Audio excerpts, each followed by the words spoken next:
Okay. Boop. Welcome everybody back to Chronicles of Lorei'an, where we are haunted by death gods, make deals with evil cats, and overgo drastic changes in personality overnight.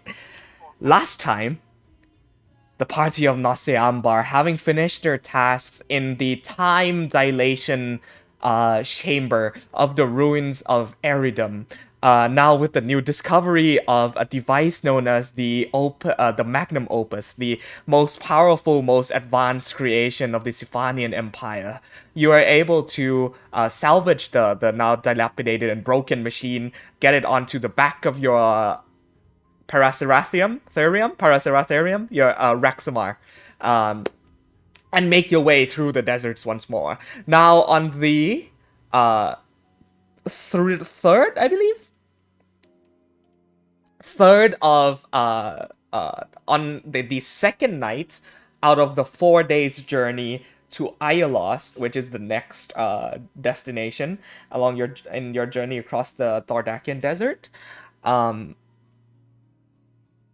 At the night of that particular day, the party is visited by a ghostly apparition, a visage of the Frost Maiden herself, who for the first time had made her presence known to the entire party. And with a single swipe of her hands, made everything along the encampment freeze up in ice. And in doing so, had made direct contact. Oops. Okay, give me a second. Had made direct contact with Nepenthe Urdu, calling her once again Memento Mori, giving her a closer look into her plans of becoming more and more powerful come winter. Therefore, ingraining a seed of distrust between the two, knowing that she had never had intentions of championing you for a greater purpose, but using you as a means of becoming more powerful and maintaining her mantle of power as successor of the Raven Queen. With that, before she is able to freeze the party half to death, the visage of Melora in her childlike form, is able to hold back the frost with whatever remains of her power in her remnant-like state. Pushing back the Frost Maiden, she temporarily retreats, saying that the blood moon that is to come from Vandria, the Lady of Grief, now that she has been incited with a fair bit of rage, is going to be the toughest one that you have experienced so far. And so with that knowledge, we now pick up on the morning of the third out of 4 days. Within the journey to Ialos, you all shake awake. After a dreaded night of sleep for some of you without the going without sleep entirely for that night. The blazing sun of the morning desert air shines down upon the back platform of Raxamar as you all shake awake, and the curtains on the inside of the interior hut flutters ever so slightly, giving way to the warm and dry desert air. As you wake up this morning, Naseambar, knowing that the blood moon lies but one day before you, what are your plans and what are you doing?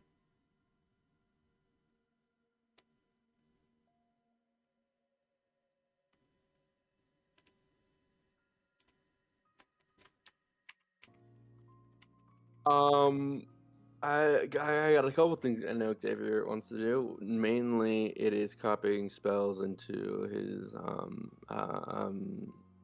zodiac spheres. Um, so I think that's first. I'll start with that. But I think I did the math. I mean, I'll do it one more time. But we have like basically just a full day of travel. Yes, you do. Correct. Lara has unfortunately been abruptly called into work, so we're gonna be missing her this session. Oh Yeah, that sucks. no, little kitty. Ah, that's right. Yeah, let me do the math. It's 3, 4, 5, 6, 7. He would have started kind of like in that first day. So he's already had 1 day of travel, right? That we've been since we've Yeah, left. totally. Eridum. Yeah. So it's 11 hours split between 2 days, 5.5 hours a day. Mm-hmm. Not that bad. And he would be able to fully transcribe these dunamis spells into his. Awesome. We're getting our first Arcane. steps into Dunamancy. Yeah. That's great. Okay. And it probably takes a little bit more than 5.5 hours a day, just because it's a new kind of magic. So Mm-hmm. like up it even to make it work. Yeah, of course. Just subtract all the material components required for the transcribing of those spells, and we shall be good. Yeah, absolutely. Okay.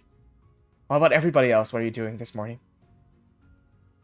Upon waking up, Pemp would approach Ness if he's free. Yep. Hey, Ness, do you mind if I ask you a question? Yeah. It was I'm making everybody breakfast at this point. Be frying some mushrooms. Malora, you like her, right? Yeah. As a god. Yeah. Oh, it's a bit more than like, but yeah. Yeah, I mean, but you think that she's a good person, right? Yeah. I never questioned it. Okay. And she just needs worship, celebration to become more powerful, right? Yeah. I think. There's definitely one of the things that she needs. Right. Okay. Yeah, I can. Xavier, do you have a message I could maybe send? Yeah, I can. I'm just gonna do one. I know that some people do multiple, but I only need one. that makes it much easier. Yes. Okay, well, I guess I have to describe him to you. Yeah. How do we do this? Descriptions are great. I can cast a other spell, and then just slowly shift until we get to a right approximation, if you like. Okay, yeah. He's an old man. He's probably, what is he now? 86? Yeah, his birthday passed. I'll start major image with a rough approximation of an old hunched over man. I assume of a similar, I don't know, elven make. Alright, what are we working with? He has a long gray hair. He keeps it pulled back. Last I saw, anyway. Hair turns gray, falls back. Oh no, he doesn't slouch. I made sure he didn't slouch. Shift, stands up straighter. He keeps a rough beard on, but he might keep it shaven. But soft green eyes and He sucks in on itself. And Xavier is doing that thing of like fashion designers of like walking around this old man like, no. You have like hands, sliders for right, character creation. I was thinking the exact same thing, yeah. Yeah, exactly. And he's always been sort of clever. I don't know if that changes what you think he Personality actually helps a lot more. Yeah.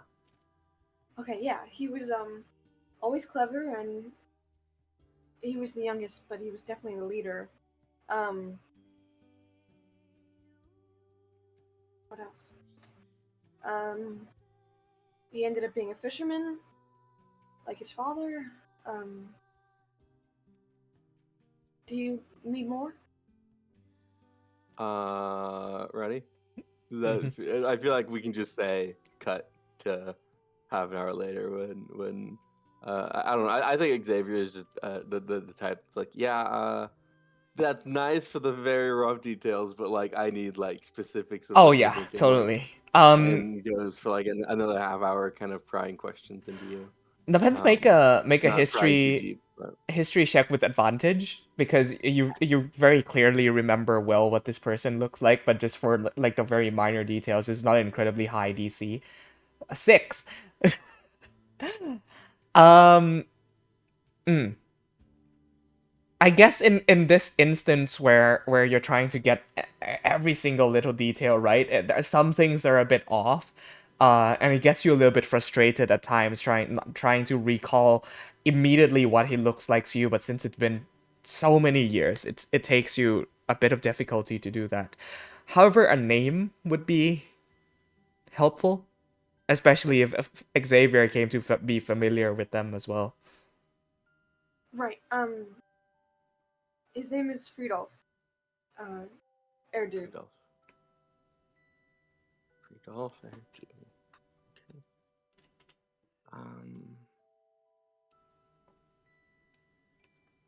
Okay. I assume that it's like, at least for Xavier, it's a little lacking in just the way that he's able to normally reach out. Mhm. So he'll kind of like stand, like tapping his finger on his chin, staring at this old man. The old man staring back at him, and it's just like the friend's just watching like him silently stare at this just magical illusion, and the two are in like the exact same like mirroring each other of like kind of slouched, just like squinting, and they're just staring, and it lasts for like a couple minutes while they're thinking. And then he goes, I got and he just kind of taps his finger, and little strands of silver kind of wrap around his finger and says, I got this if you're willing to just show me. I realize I don't like Oh, to look in any of your guys anything unless needed. yeah. Go ahead. Others, I'm okay with it. Gods, I'll look in their minds, but you know. Friends, no. Hi, Whatever. Amir. Detect thoughts, yeah? I mean, Yeah. yeah. So I will detect thoughts, and I'm trying to. We probably would have done this really early on in the day.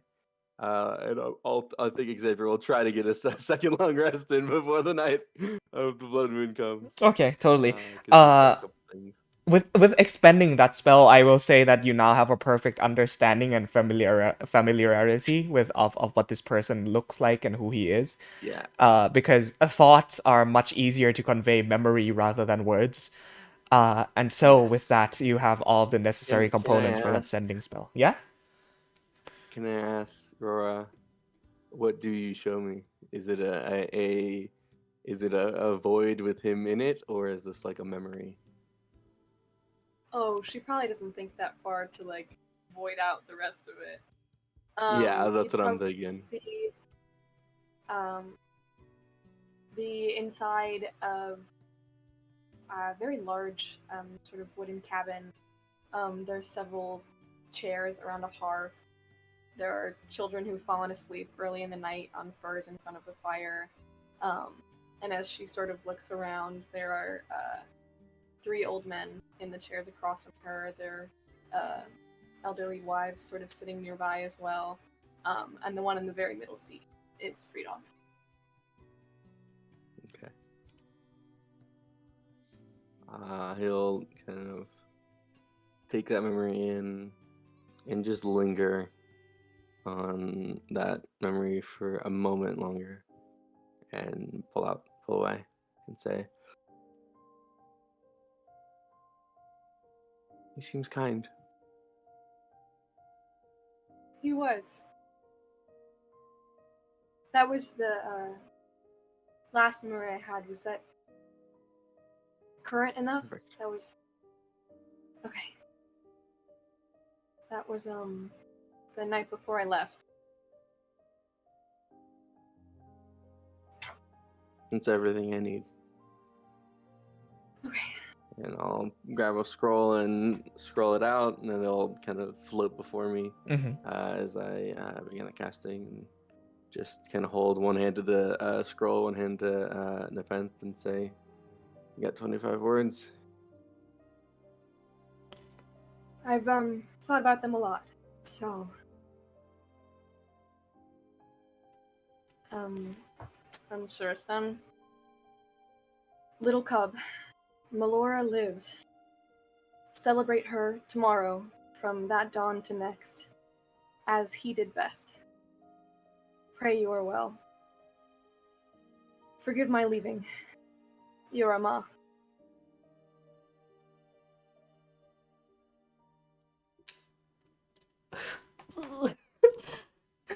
A moment goes by of silence and just thought. And echoing through comes whatever semblance of his voice you're able to hear through the writing that appears in front of Xavier's sending. It says, As Mhm. the scroll returns to us, I hold a hand out to Nepenthe. And if you take it, the hands kind of connect in that same ethereal silver energy that he uses for encode thoughts and stuff. And he just uses like the concept of encode thoughts just to transcribe like the basic, like, because I think he can hear the words spoken in this person's voice, but no one Mhm. else can ever hear it. So he'll kind of send that verbiage to their hands. Yeah.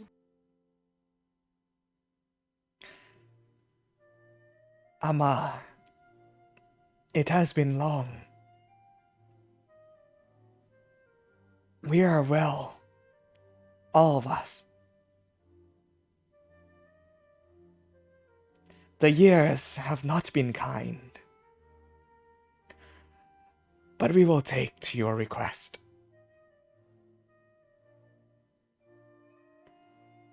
And when winter comes,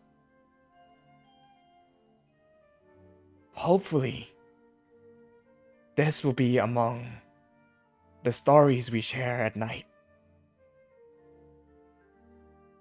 Exactly 25. Look at that. Is it at this? No, I did a miscount. Is it maybe like 23, 24? Yeah. I think it's perfect. Mm-hmm. Well, there you go, Ness. You'll have 400 people celebrating her when the sun rises tomorrow. Is that a lot of people? It sounds like a lot of people. It's a lot of people. I don't know how to describe 400. Wow. Wow. You don't mind me asking, who was that person to you? You don't have to tell me if you don't want to.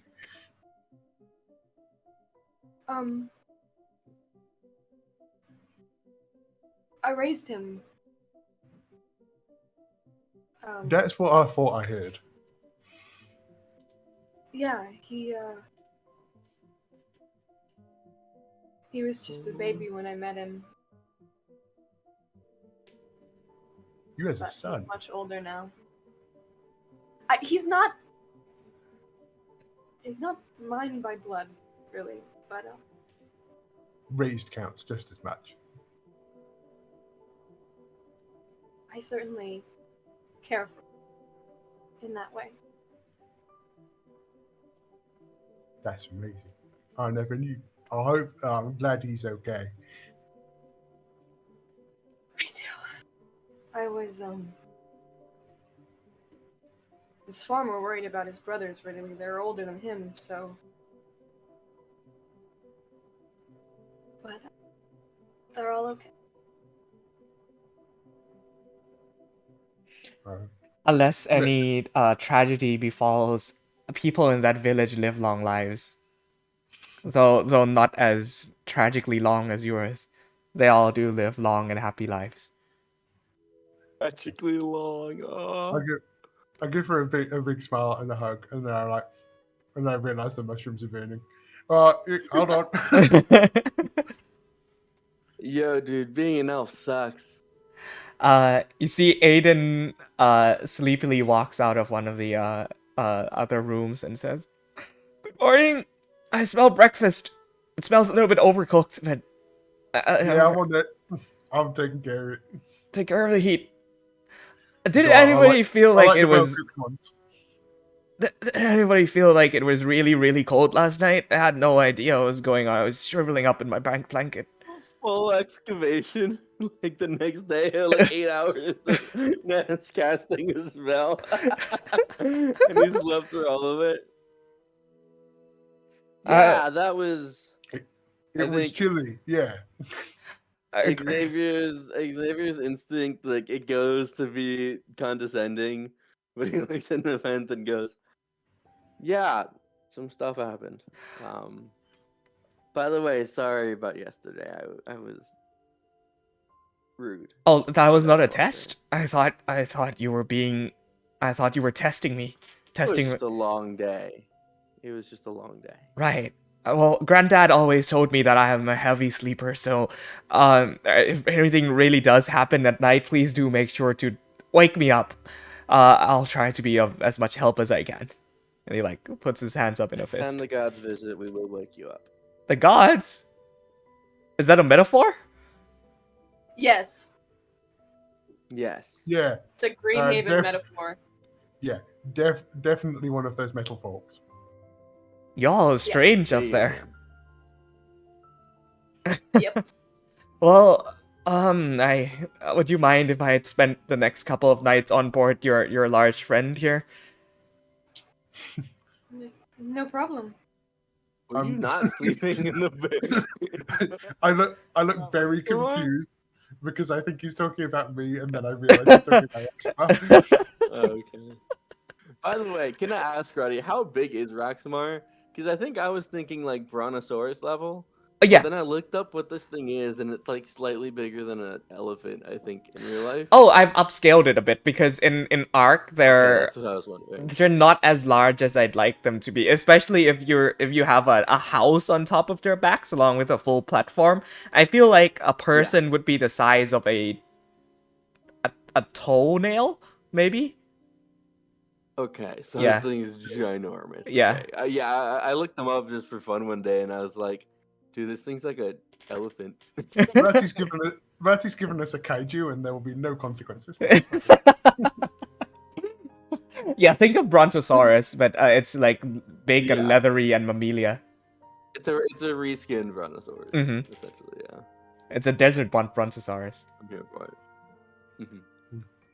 Yep. I'm here By for the it. way, as Xavier's talking to Aiden, there's also a complex non-verbal communication going on between Ness and the Pen, where he's like, just sort of doing an is Xavier okay now mime. Thumbs up. Ronax. Ronax and Akio, if I may ask what you're doing this morning. We are 3 out of 4 days into a travel to Iolas. I'll let Akil go first. Okay.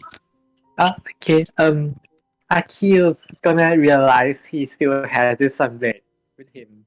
I did not do anything with it yet, and just like, oh yeah, it was cold last night. Could I use the blade to warm myself up? Yep, the blade of intense, concentrated heat. Yes. I'll he say you are attuned to that by now, and if you're keen on using it, you can. Yeah, he gonna try to study it and try to attune to it. Yeah. Okay. I'm thinking like, Oh shit, are we looking over Akil's like village being destroyed? It's gone. That thing disappeared. From your perspective, a village, What a village showed up, and as like a sandy like sort of storm swept through. One moment it was there, and the next it was gone. We should talk about that at some point. Just saying.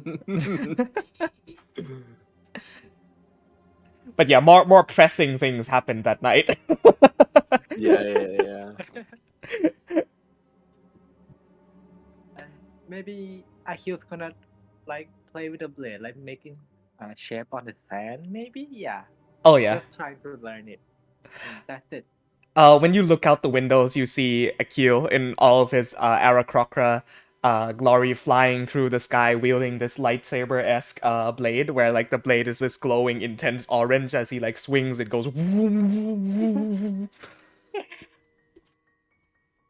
Alrighty. Ronax, what about you?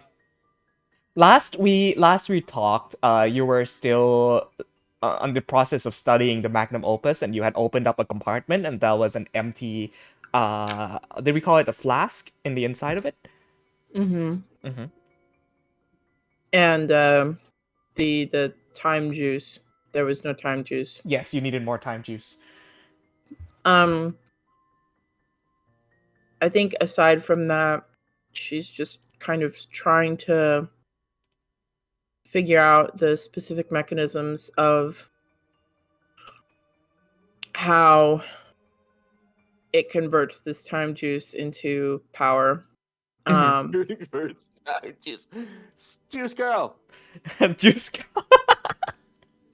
I'm making it a thing. No. Come at me. I'm making it a thing. Come at me. No, it's not. It's not the same. It's not the same. She wasn't submerged in the time juice. I wasn't playing with my soup. So aside from that, I think that she would probably be just for tonight making any last minute repairs to her guns that she might need, or oh gosh, is there Yeah? there an element that would be like good against fiends? I don't know. Make an Arcana check. Like aside from just light. Mm-hmm. Oh, it helps if I'm in the correct roll 20. Are you in Illyria? Mhm. Whoops, wrong world. Yeah, just make a quick Arcana check. Straight roll.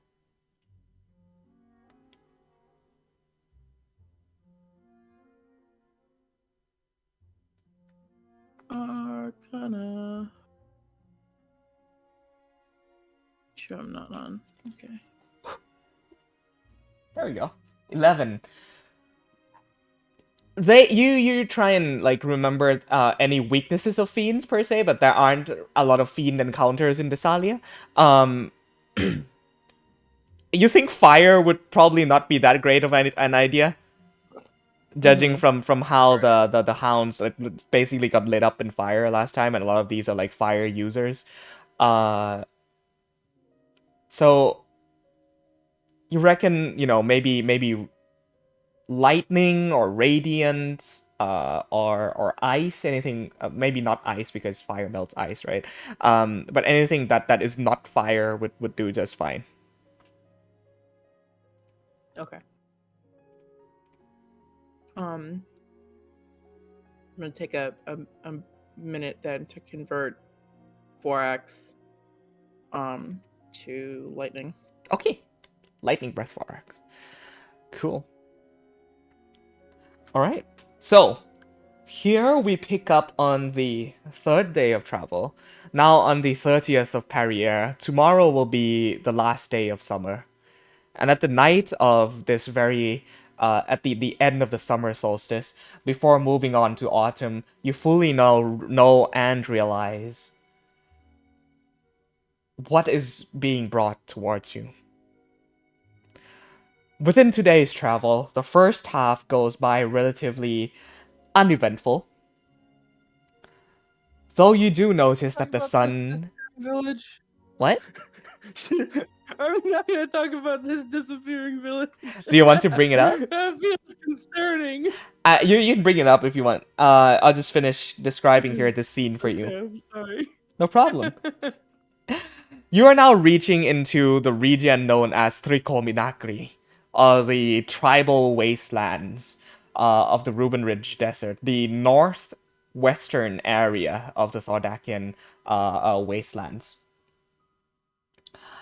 within today, whereas with 2 days ago and yesterday, it has mostly been flat, sandy grounds and like dried bits of dirt and rock. Today, as you see, coming over the top of hi Lara, coming over the top. Hi, Hi, welcome I'm back. sorry. So my work just got cancelled because someone at work got COVID. Okay.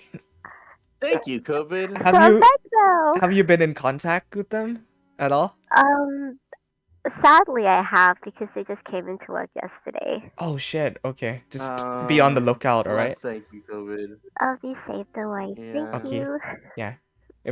Yeah. Just be on the lookout. We're happy to have you, though. Yay! Yeah, so very, very, glad very to happy to find have you back. Thank Yes. you. I thought I was gonna have to play Amabilis for a little bit. But yes, we are now on the third day of travel out of 4 into Iolos. And today, as you crest over top of these sand dunes, these large, massive bodies of sand, the wind slows down and the obstructive sort of sandstorm that has been blowing ever since yesterday, where the village disappeared, has calmed down to a more open blue sky with particularly lots of clouds. You look up and see various shapes splotched throughout the light blue horizon. And stretching out before your eyes, the very first time, apart from Akil, where any of you gaze upon Savithrash peaks. Stretching out before your eyes are a beautiful array of mountains. Their peaks white with snow and grow taller than the clouds themselves. To any of you, even if those that grew up in mountainous or forested areas, have never seen a mountain range this large in magnitude before in your lives. Savithrash Peak, also known in the common tongue as Astral Peak, is the largest mountain range in the known world. And climbing to its top, or even traversing upon its very peaks, or within the mountainous areas itself, is considered a feat for many adventurers. For Amabilis, you know that Chester Rowanberry had once boasted of his tales journeying through the Savithrash range itself, climbing even to the very top of its tallest mountains, though you sometimes doubt the validity of this tale. It is once more like another one of his valiant tales of bravery as he has journeyed throughout the Thordakian desert. For Akil, this mountain is more than a little semblance of home. It is a reminder of where you grew up and used to be. Every day, walking out of your nested trees, you would gaze upon the gigantic mountain that is Savithrash Peak. And seeing it once again brings a soft melancholy and flood of memories throughout you, now knowing that you are near your childhood home. It is about midday. I believe Xavier wanted to bring up something, correct? Yeah, just gonna like rubbing his eye from like just staring at a book all day, just like kind of blinking, staring out at the horizon. Walk up to Akil and go, "Hey, I don't know if I was just, I don't know if I was in that book for too long, or what, but I think I looked outside and there was a village, and then I looked outside and there wasn't. Am I losing it? Is that? I know mirages are a thing, but I think I'm losing it What is that sound? because I not say anything. Do you have too much water? too much water Yeah, in the desert? no, I mean the water that kind of make people go bonka. Bonk. I think you're. Are you thinking of the opposite? Are you thinking of dehydration? Yeah. Oh, that one. No, I think I've been drinking an average amount of water. We have the infinite flask thing, so there's that. Are you sure? Oh, it was kind of sandy, so I'm really sure.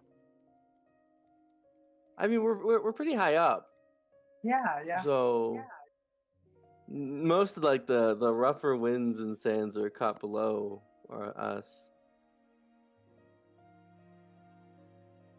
Maybe we could. Kind of looking at Akio. Maybe you Can can I ask make an Aiden. I insight check? haven't been here for quite a while. Make an insight check. Me? No, Xavier. Akil, are you actively trying to lie here? Because then I would require. I would like to actively Beat that! pretend that I do not know anything yet. Make a deception check. Oh no, my negative one charisma. Deception? Okay. Something's off.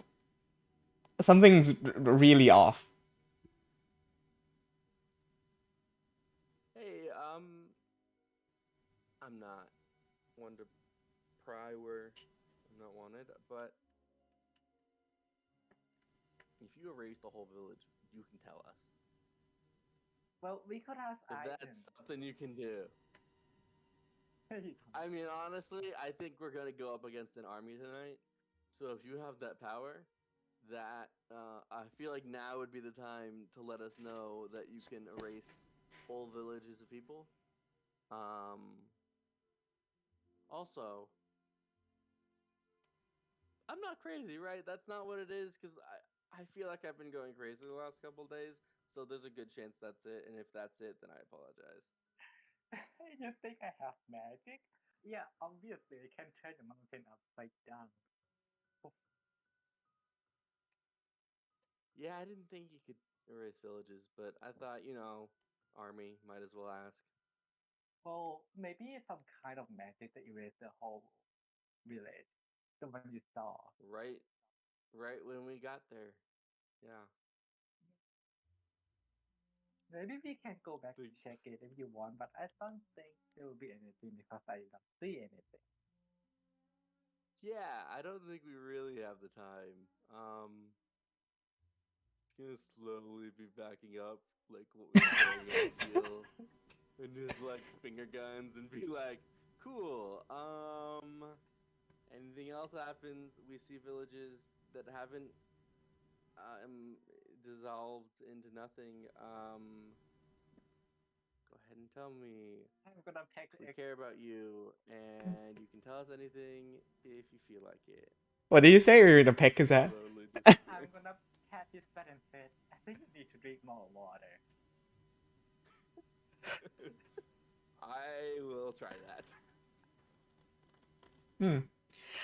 Akil, you hear it at the back of your neck. I can make him stop asking questions if you want. No, you can't.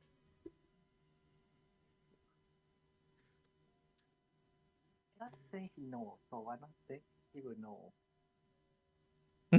As you say. Let's keep it later.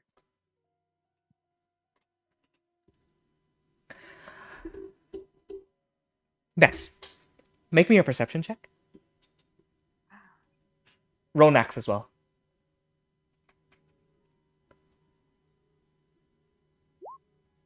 Natural 20.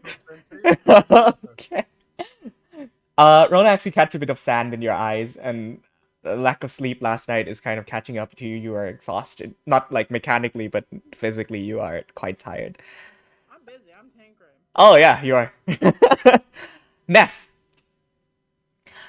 Now that the sandstorm has cleared up a bit and the skies are more blue and the heat is less intense today, you look out into the far horizon, where the mountains are. And you see that moving through the clouds are 4 figures in the sky. 4 winged figures. As you focus your eyes, and with that natural 20, I'll give you that they are bird-like figures. Is Akio friends of yours? Are they mad about the dissolving village? don't know them. I can't think them actually. Good thing he's 70% sure it wasn't us. Yes. Give me 1 second. I just need to turn your audios up on stream. I love how quickly we washed over that as a group. Like all of us were just like, yeah, that happened. Shit just kept happening. I don't really know when we were supposed to have the time to So go over much that. stuff happened back to back that session, and it was all so major. Okay. These Oh wait till Razzy's finished. Okay, I think we're good. Are they armed? These? Uh, with a natural 20, yes, they are. They are armed with what looks to be bows and very like primitive looking arrows and swords. They are wearing the same sort of desert warrior attire that Akil are. These are definitely Arakokra. These fellas have bows and stuff.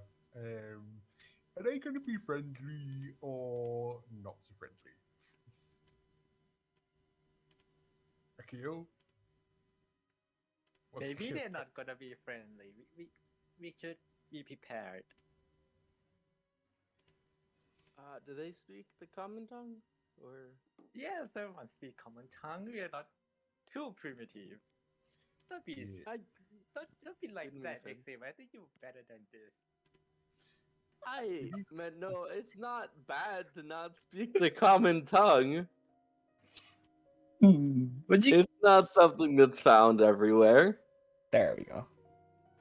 What? It's just history and culture. You know, as soon as we understand what's going on, why might they not be friendly? Well, Well, the Sarakoga tend to be a good people. I mean, I don't know who said it's kind of not a good thing, but maybe we should try just prepare ourselves for battles, but try to talk it out. Yeah. Yeah, I mean, I wasn't going to I wasn't going to throw spears at them before talking. I was definitely going to try talking first. The four figures that move through, they in this sort of like imagine streaks moving through the clouds as they pierce through, as they catch sight of the very large animal moving through, swoop downwards in formation perfectly, all four. And these four Arakocra figures, they look all forms of birds. There's one that is this an eagle, one that is a crow, the other one is this like sort of Hawk? hawk, yes, and the other one is like a swallow-esque, sort of like with blue fur and blue feathers and these like glowing green eyes. As they swoop down and stop right before Raxima, you see that one of them, the leader, it seems, the hawk, shouts up, "Visitors! You are stepping into the land of the Trikonimakri. As border patrol, may we ask your names and purposes of entering?" Yeah, hold on. You wanna take this one? Raxima, yeah. So this is Raxima. He's the big one. Raxima, just stop here a minute and talk to these people. You see Raxima goes, "Mm." You seem to presume we understand the language of your mount. Oh yeah, not everybody. He's not the biggest talker, so I can speak for him. He's gentle. He's very nice when you get to know him. Akil, where are you at this moment? Wow.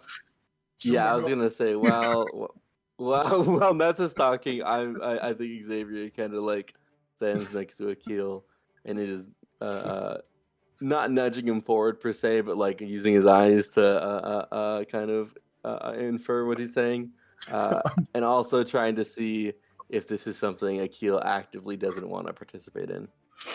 Yeah. In between sentences, Ness turns to the others beside him and he's like, start over and say, why am I doing the talking? These four begin circling Raxamar, looking in through the windows of the hut and looking at Ronax and everybody with their sharp eagle-like eyes piercing through. Akil, where are you? I think I'm just behind Ness. It's like, yeah, behind Ness. Yeah. Okay, in full view then. You recognize these four. They are the elite guard of the Aarakocra, of the Great Tree. These three of them in particular you recognize. The other one seems to be new. These are close friends to your uncle. You recognize the one that is an eagle to be named Aran, the swallow to be Kara, and the hawk to be Mona.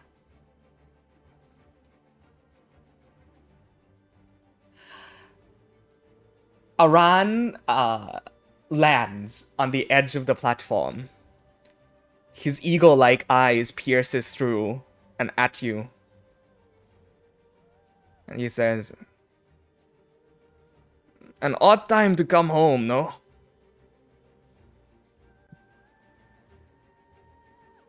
Who are you again? Oh, you recognize Oh, yeah. me.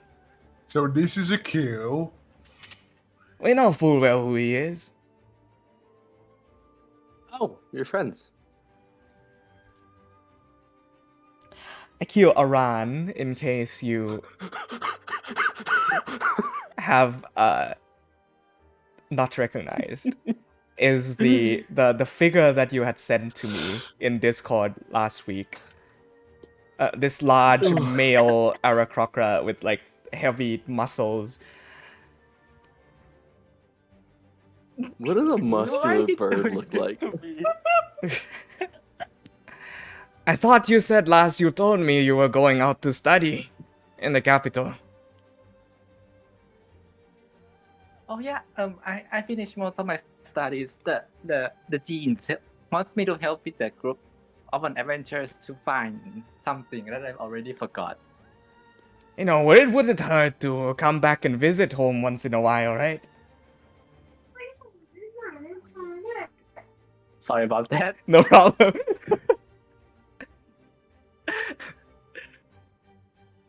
Yeah. Well, I'm here now. Anyways.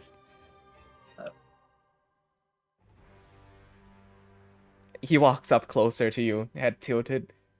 He is maybe a feet over your height as he looks down towards you with these like golden eyes. What would your... Quite frankly, what would your uncle think? You are deviating from your duties, Akio. What am I to report back home to? Seeing you with a group of outsiders traveling through, across the border into our lands. I'm just guiding them through some stuff right now. I mean, we are going through some ruins of the old past. Well, most of it I did not understand, but I think we might make a breakthrough or something. And Make a persuasion check.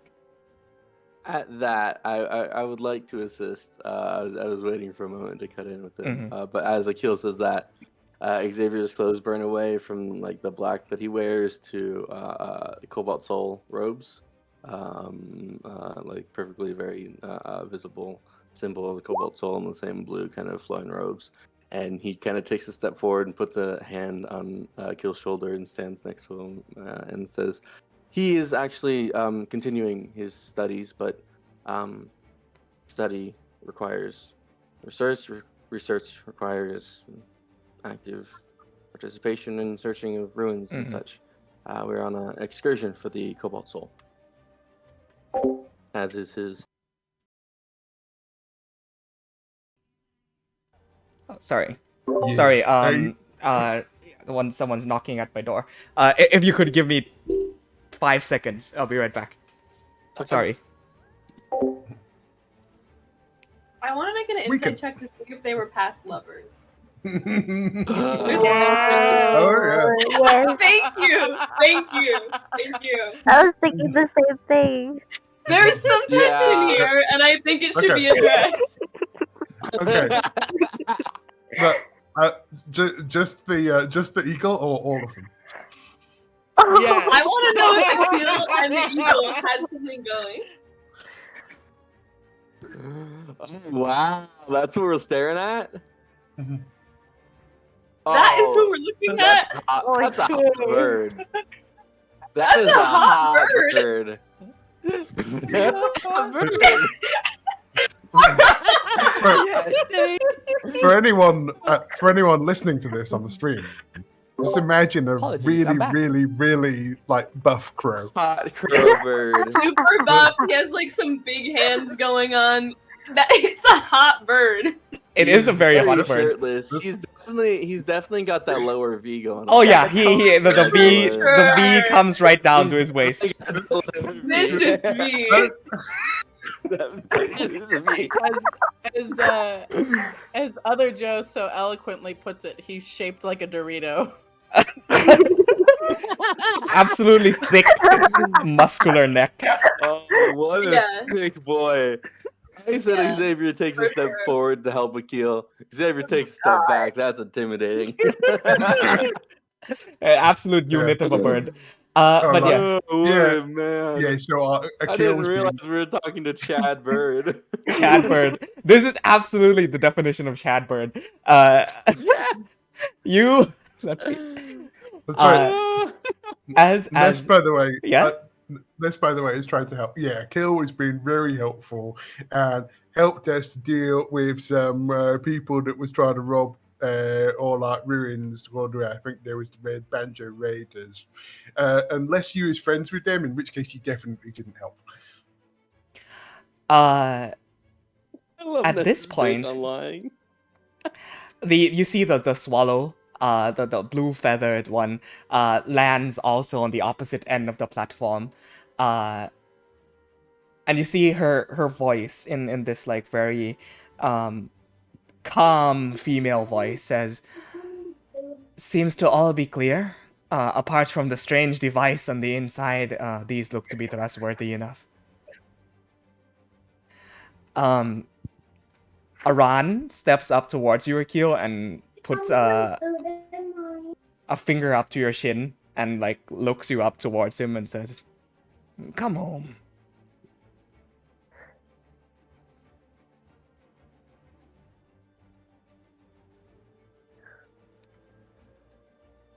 Can I do an insight check on their previous relationship? Make an insight Can check. I do it as well? Can we all? I don't can care all of us if go it We're over all- sexual- lying. we're all just I don't we- care about anything other than if they were dating. Yes or no? Make an insight check. Yeah, Oh, sexual. make Sorry it- about sexual that. I'll assist. 15! So 15! See? we all just look at Aran and then all simultaneously look at Akil. The way that he looks at him seems to be quite intimate, yes. Whoa. Akil, get that. Hot bird summer. Hot bird summer!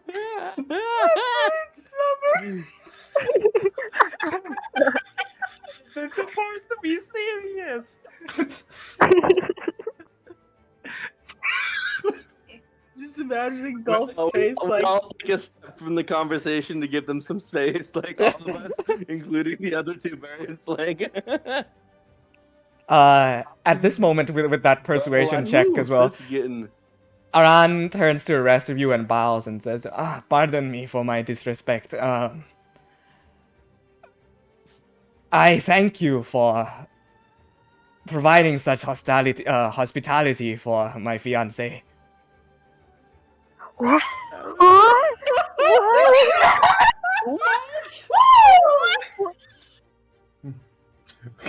What is happening? Everyone reacts like crazy except for Ness, who's never heard that word before. I see that, and I lean in and just whisper into his ear, and I go like, Oh, "Yeah." I just whisper it quietly. one day. Oh, I'm gonna go ahead and step Yeah. forward and be like, "Oh, it's a pleasure to finally meet you." Akil has told Xavier's you. just staring has told us wide-eyed, about you. open mouth between them. Yeah, it said loads and loads of nice things. Let's go. The pleasure is all mine. I'm pretty sure our people would welcome you at the Great Tree if not for the circumstances that are going on at this moment. What's happened? What happened? Yeah, I asked questions about that great tree thing. Yeah, definitely has. Would like to hear about this, but you should get caught up with Akil first. Like, unless it's super urgent, like you can tell us about the great tree and all the trouble later. Oh, the the great tribe of Ozil lives in a great hollowed out husk within the region of Tricominacri, where we make out the nests for our children and our young. We are scouts of the area, I suppose you can call us that. Right. Okay. All right then. But yeah, we is here to help, especially Akil. Well, good to see that you are pursuing your studies as always. That thing is ill-suited for me, I am afraid. Yeah, he's learned loads about scorpions as Ness is being dragged away. If you wouldn't mind, I suppose, could we come in for tea? It has been a long trek out. Oh yeah, yeah, of course. course. I have a lot of herb in the kitchen. I can brew you some tea. And here, this person is called Mabilis. She is quite tea brewer. Her tea is delicious. You see, like, he looks around for a little bit before realizing that he's supposed to look down. I can see Paulus at his feet, and says, "Ah, I see. Charming." She smiles back. I trust that you have been keeping well company to Akil. And Yes. Akil's gonna whisper to Aram. When did we officially become a fiance? Before you left, don't tell me you forget. Remember, we made the promise before you went out to the capital. Don't. Did Uncle say anything about that? Surprisingly, no. We have yet to brought up the matter to him. It is quite unofficial, our status, but I intend to uphold what was said. Akil's gonna blush a little and just sort of brew some tea. He ruffles your hair and says, "Let's catch up. It's been a while."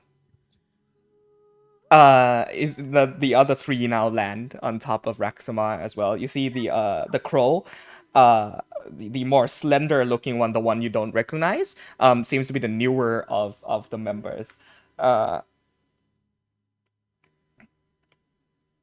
Introduces himself as, "My name is Cal. I'm the Al with an L or with an Khao Cal." Oh, Mhm. okay. A bird named. Okay. That is Roy, not Xavier. I suppose, leader, that I should head back to the Great Tree and inform of the leaders, of the outsiders. The Aran turns back and says, "Do make haste. We'll only be sticking around for a little bit, and we will catch back up to you in Savitrash." And he says, "All right, just be careful. Many dangers out there." He bows and swoops off into the sky. Aran, Kara, and Mona join you for tea.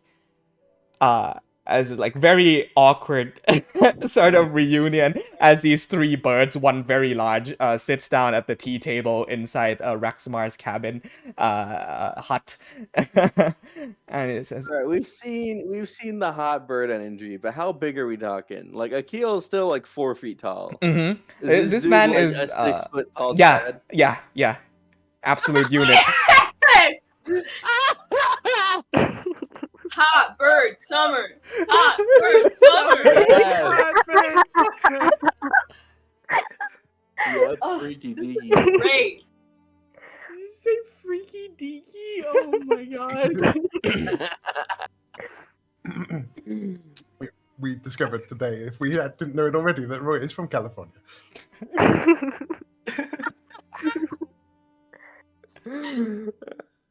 Please tell us of your various deeds. It as much as a scout's life can provide many interesting stories, it is unfortunately the same routines and routes over and over, day in, day out. Once you have the ability to fly, everything below seems so mundane, you know. Tell us, regale us of your tales. Brag. Well, we nearly stopped an evil cult from doing some sort of strange ritual blood magic. And then we stopped by some ancient underwater ruins, saved an entire civilization of people from being ruthlessly murdered, and then somehow bopped around, traveled back in time, then came back, and now we're here. These studies of yours are quite wild. Do they offer these courses back in the capital now? It's sort of like a Field trip. study on the job situation. Right. It takes a sip of it. You realize he's not the smartest of the bunch. Also, they're researchers and scholars, but I'm sure you know Akil and his potential and his prowess. They're just also defenders, and in a world like this, research can be tenuous. Of course, he is one of our smartest. I believe the reason that you went out for studies was to help us concoct some more useful medicinal herbs for the treatment of our tribes, and potentially for carrying out our jobs as well. And he gives you a wink. Oh, I've tried his medicines. They work pretty well. Mm. And that was not. The Like you're gonna scorpion blush. one. I like that one. Akil is a specialist. He's not like other of us who are mere tribesfolk who traverse the skies at day and sleep in the nest at night. He is studious. He means to help us in other ways that do not involve raining arrows from skies or raiding the houses of evildoers. Well, to be fair, Gil's pretty good at fighting too. I once saw him fending off 3 men at one time. Who were these men? Raiders. We were all fighting them. That's Right. a true story, guys. Stop laughing. That's true. Nah, they're just babies. I think you're losing. You're like, well, no pen. I think the pen you're going become like Xavier. He's stuttering so much. Yeah, Nepenthe, I think you need some water. You seem dehydrated. I've been drinking water all day.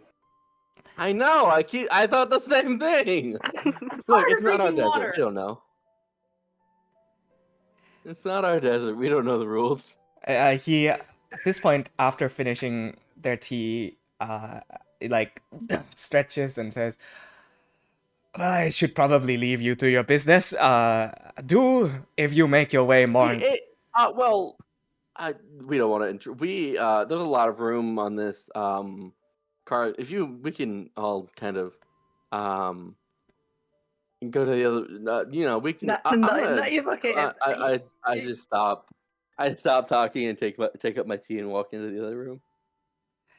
I appreciate the offer, but we are supposed to report back at the end of every day shift to our superiors. We are a Kroka of the Ozil are dealers of recon and information. Ratty, Yes? I have a question. Yeah? Do I feel like we would have time for a long rest before the moon tonight? Because that's what I would like to do. Yeah, there's Oh yeah, time. this is technically the day before. Yeah, the moon is tomorrow It's like night. we have a night, and then Oh! tomorrow night is the blood. Oh, Yeah. I'm excited then. I have plans. Great. Then Okay. I can be like, I'll just say, I've ability to cast messages with people. We can send a message that way if you'd like. Of course, if you make your way through, just be careful of the journey through Savitrash, as it can be quite rough, and the war that is going on in that area is more than a bit obstructive. Let's say, if you run into any Leonin or Dragonborn or Kobolds, do try to stay away from their conflicts because they are quite heavily involved. That's right. Do you have any advice on how to stay on their good sides should we run into them? Well, why don't we do it this way? We are traders of information and recon, and we deal in logistics. And so, say we are able to give you some information, we would also appreciate some information back to our regard. I'll give you what I can. Cool. Very well. I'm able to give you two things as of this morning's recon. First is that, well, a conflict seems to be more heavily located to the northeast, and so making your way northwest, you should be able to avoid a lot of the tribes that are in that area. Now, a lot of these more tribal savage folk, the Tricominacri, the Savitrash, Leonin, they are very territorial. And so, with the highly invasive Strixkai Dragonborn, trying to take over their tribal areas, the prides have been hard at work trying to fend off these attackers. And so I really do feel that if you leave them to their space, or you are able to help them take back some land, of course not to relate you into the conflicts of the tribes, but any favor gained through the ideals of strength or bravery is always appreciated in the Savitrash tribe. Now, meanwhile, the Strixkai are more idyllic. They are grandiose in their schemes, and so bargaining with them through thoughts and interaction and trade would offer you the best. Now, the Petise, they're not too smart, I will say. Try to stay away. They like to lay traps. The Petise kobolds are what I would say tricksters. They would soon as much put up a bridge with the intention for it to collapse as soon as a person walks by. Not to steal or anything, but just to make a good laugh. Thank you. Of course. I guess the best thing I can tell you is Melora, the old goddess. She's alive. I'm afraid I'm not familiar with the name. Well, If we had to, do we have to go into a full history lesson? We can do that if that's helpful.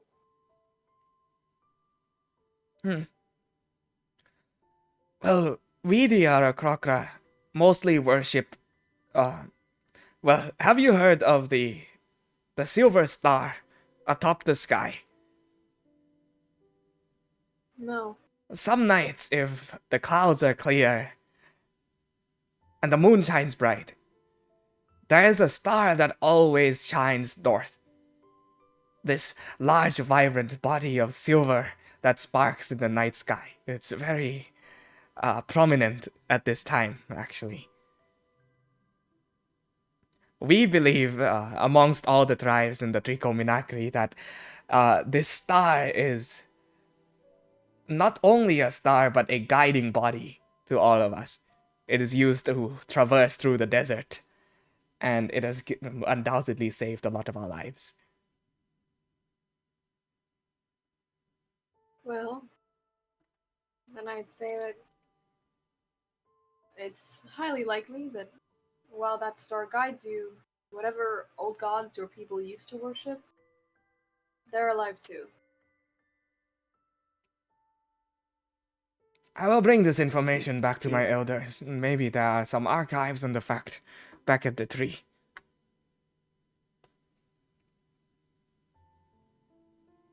Wonderful. Anything else we can help you with? Ah, one thing. He puts his teacup down, and all of a sudden his demeanor becomes a little more serious.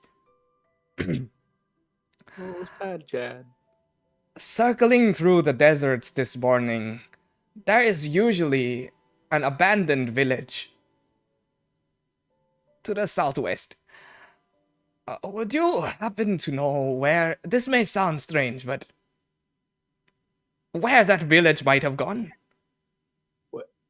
Where the village might have gone? Yes. It seems like an odd question to ask, but this town is... Is it like mobile? Like wheels in the house? No, we would not assume so, but this town has been there for the past 20 years, and so for it to suddenly disappear overnight is increasingly strange. We were I mean, Yeah. Odd. we were passing by what I thought was a village when there was a bit of a sandstorm and we lost sight of it. No. The desert can do tricks on your mind, but you seem to be Yeah. coming roughly from the direction of it, so I will take your word for it. Then if that is the case, then it is very worrying. Xavier just kind of looks between Ronax and Aquila and goes, I don't remember a village. If you say so. Any information on this? Yeah, go ahead. Sorry, I was gonna ask IQ, do you know any villages here?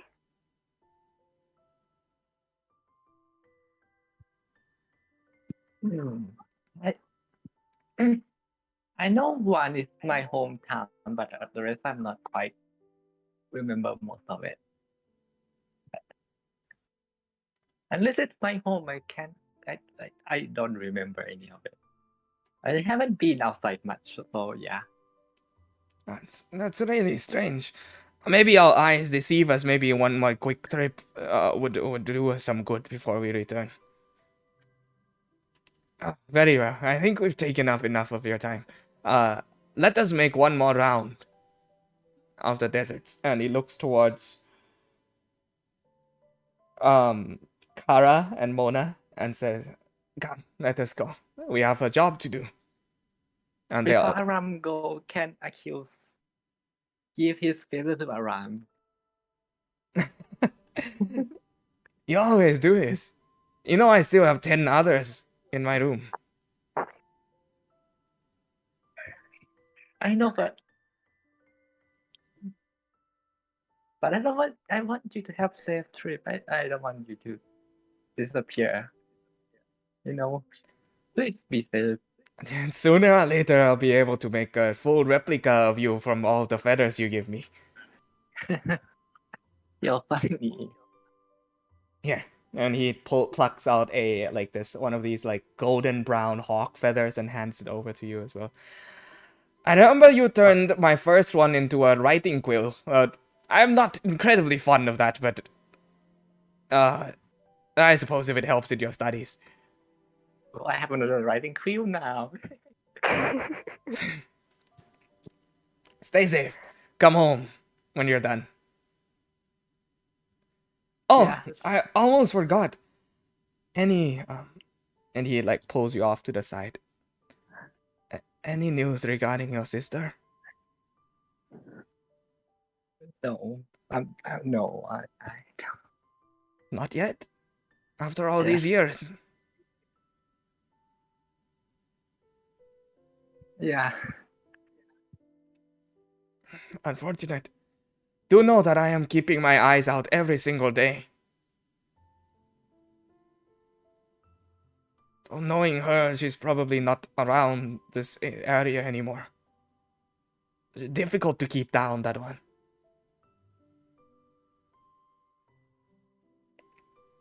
Oh, why the long face? I'm sure she's safe.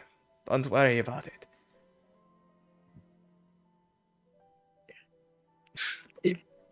Yeah, if you say so. I'll tell your uncle you said hi. Yeah, thank you. Kara, Mona! And he speaks in Arakrakran like this, weird slur of weird syllables.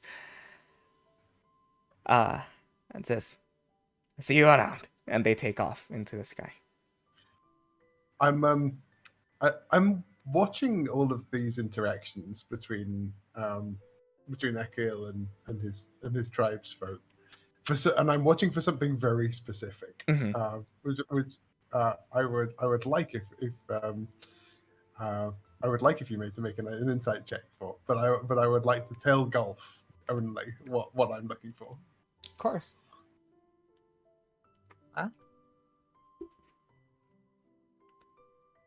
Are you typing your private message? Oh, there we go. You don't get to know, Roddy. I'll message Golf. Okay. You can carry on. Okay. What are you, Roddy? The god of this world? I am the world, Roy. I am the world. No, I'm kidding. Kono Sekai. Ore wa sekai da. No, I'm kidding.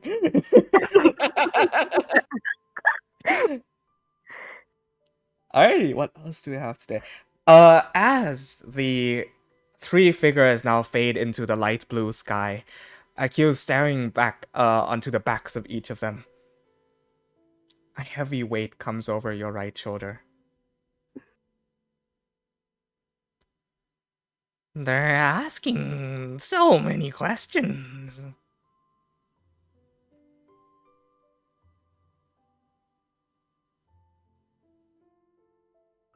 Are you fine with Any that? of us see? That's an interesting I feel like question. all eyes are on Akil. You see a purple haze creep up from his back and onto his shoulder. This formless mist, it seems.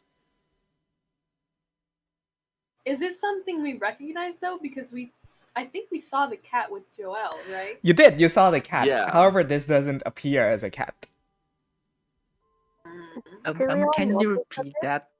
Yeah. Can you? Thank you. They're asking so many. That's his accent, I'm sorry. They're asking so many questions. A bit of a hindrance, don't you say, Master? No, I don't think so. Oh, but they're getting closer to the truth. Are you to let them know?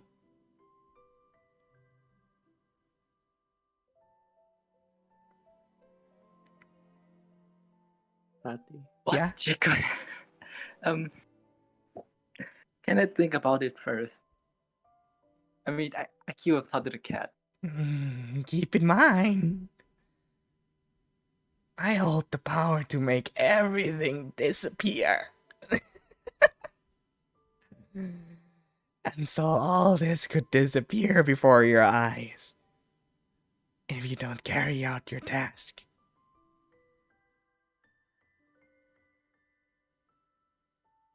Yeah. Yes. Deals are binding, and so are all contracts. You're gonna. Yeah. Roy, go Did ahead. we hear Akil talking? Yeah, you definitely do. You definitely do. So I would like to hold hold my hands up to kind of the bridge of my nose where the mask is, and run my hands across the eyes, and a kind of golden glint appears within the slots of the mask over his eyes, and I'm gonna cast the invisibility. Oh shit! As your eyes glow and expand outwards, on Akil's shoulder, where the purple haze is, you see the form of this decrepit creature, half rotten, a purple cat. It seems like half skeletal and like oozing this purple gas. What is strange is that wrapped around the entirety of its body are these chains that are lit aflame with blue fire.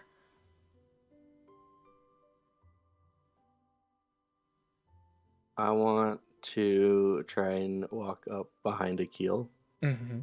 and grab it. As you strike out your hand, you grab nothing but air as the cat turns towards you and like arches its back and just makes this monstrous before it dissipates. Tilt my head to the side. So that's weird. And I'll look around. Is it just me and Akil, or is everyone else kind of around? I assume everyone's there. And Yeah. you all, for the record, heard Akio talking to himself. Cool. So, Ronak's just giving you this Like I look said. of like, what the fuck? I would have, Yeah. by the way, instinctively used a divine sense, which I think would give me probably the location of the creature, but not I wouldn't be able to actually see it like Xavier could. Oh yeah, it was on his shoulder, and as it dissipates and goes away, it almost like it vanishes from that space, but the presence lingers on Akio and the entire of his body. Yeah, that's no good. I'll just turn to the group and say, so we've got a lot on our plate. Is this something we want to tackle now, or do we put this in the trunk and deal with it at another date? I think we deal with this later, personally. What are you guys Yeah. talking about? I promise that wasn't me. I think you as a passenger. Yeah. Akil, you've been less than honest, Eh? which is okay. I mean, what did I be less than honest about? I told you everything. No. The half-dead devil cat? What? What happened, Oh. Devil Cat? Oh, is that what that purple haze was? Yeah, Yes, the one you were sorry. just talking And he to. just kind of gestures to the golden eyes. Where is Oh, it? like the one that Joel used to have. Exactly. Oh, strangely, yes. Very similar. That makes me upset. Mm. Oh, There's a lot of people have those. Because I've never seen one before. I saw the one that Joel. I did not like that cat. Do I recognize it to be the same one, Roddy? Looks familiar enough. This one is like a lot more fucked up.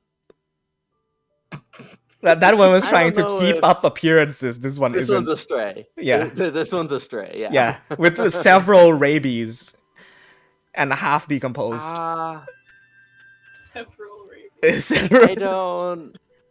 I don't know if this is a common occurrence, but it seems like something we keep stumbling upon. So, I don't know. Another day? Just like send out to everyone. Another day. Yes. At least after. All right, the Akil. boardroom. Yeah, slap my hand on the shoulder and go, Akil, we will deal with this another day. Try not to make deals with devil cats. What? What are you talking about?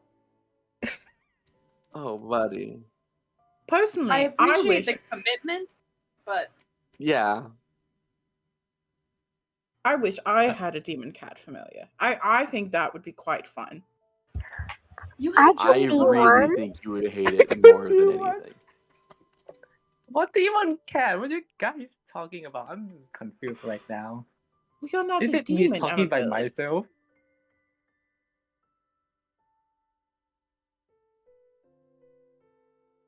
Amel, Xavier just looks to like Ness, then to Pent, and then just goes, "Are you actually confused? Yeah. You know, we know that we know you're lying, right?" Huh? Oh god. All right, all I needed. Sorry, Amabilis, you were going to say? No, I was just, Amabilis crosses her arms and she turns away. She mumbles to herself, Team Cats, I'm much better than that. Absolute joy. Okay. All right. Yeah. Wonderful. Now is probably a good time to let you all know that I was planning on talking to the Raven Queen, right? Shit. Okay. Yeah. Oh, What kind of talk are Yeah. we talking about? I mean, I'm going to attempt to trance into myself and This figure out dimension what her inside state. you? Yeah, and Okay.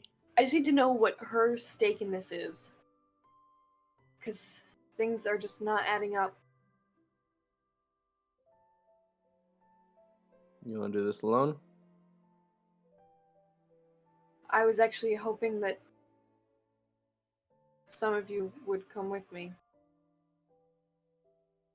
I think I can try to pull you along.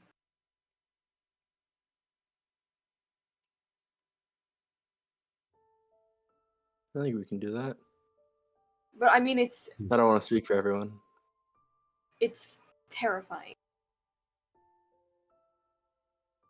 It's a scary place. It's not meant to be inviting by any sort of means. So you don't have to come. I'm pretty sure someone's gonna have to stay out of it anyway in case I end up possessed like last time. Ronax is gonna walk forward and grab your hand. Well, I don't know what kind of scary place that we are going, but I would be more than happy to help in any way that I can. I think I just want you there so I know that there's a world outside of it. Definitely don't speak to her. She's been playing at my memories, taking some of them. She doesn't need yours too.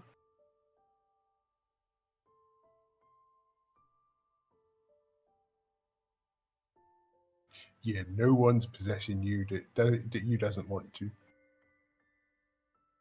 Thanks. All right. I have an idea, if you're willing. Nepenthe, you already have one. And I kind of gesture to the vial that we added to the necklace around your neck, right? Of the memories that we kind of stored away for you. And I'll just say, for everyone else, if she can really steal memories from people, he'll kind of reach behind his into his pocket and pull out some vials and say, "Want something to hold you here?"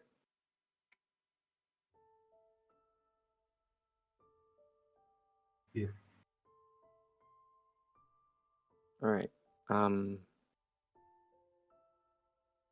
Whoever wants to go with, and I'll put one kind of vial around my neck and reach out the others for anyone else who wants it. And I'll pull out of my head a strand of the ethereal kind of energy and slink it away into the vial and kind of say, anyone who wants to just think of something that would hold you here no matter what.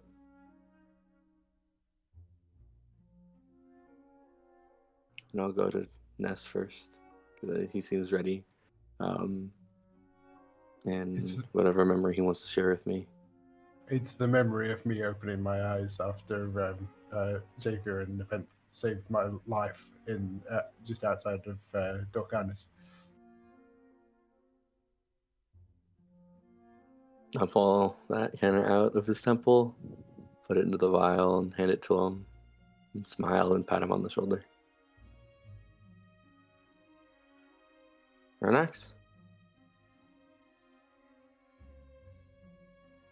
seeing my parents for the first time. Of course. Same gesture, same movements, pulling the memory strand into the vial. Akil, Amabilis, you should want to go as well. Amabilis is going to hop onto Nepent's shoulder.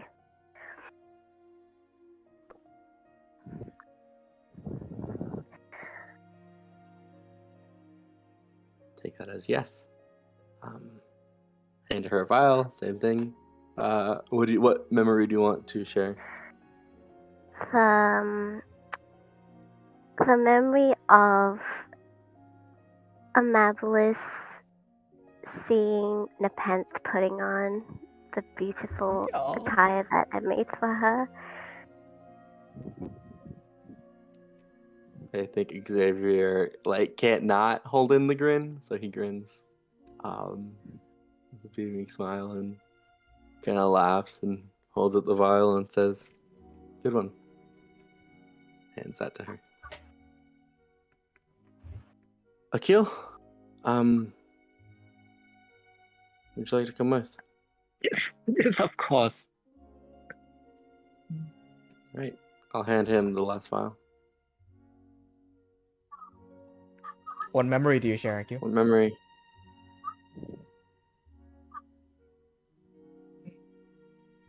I would say the time that we spent together traveling along the way.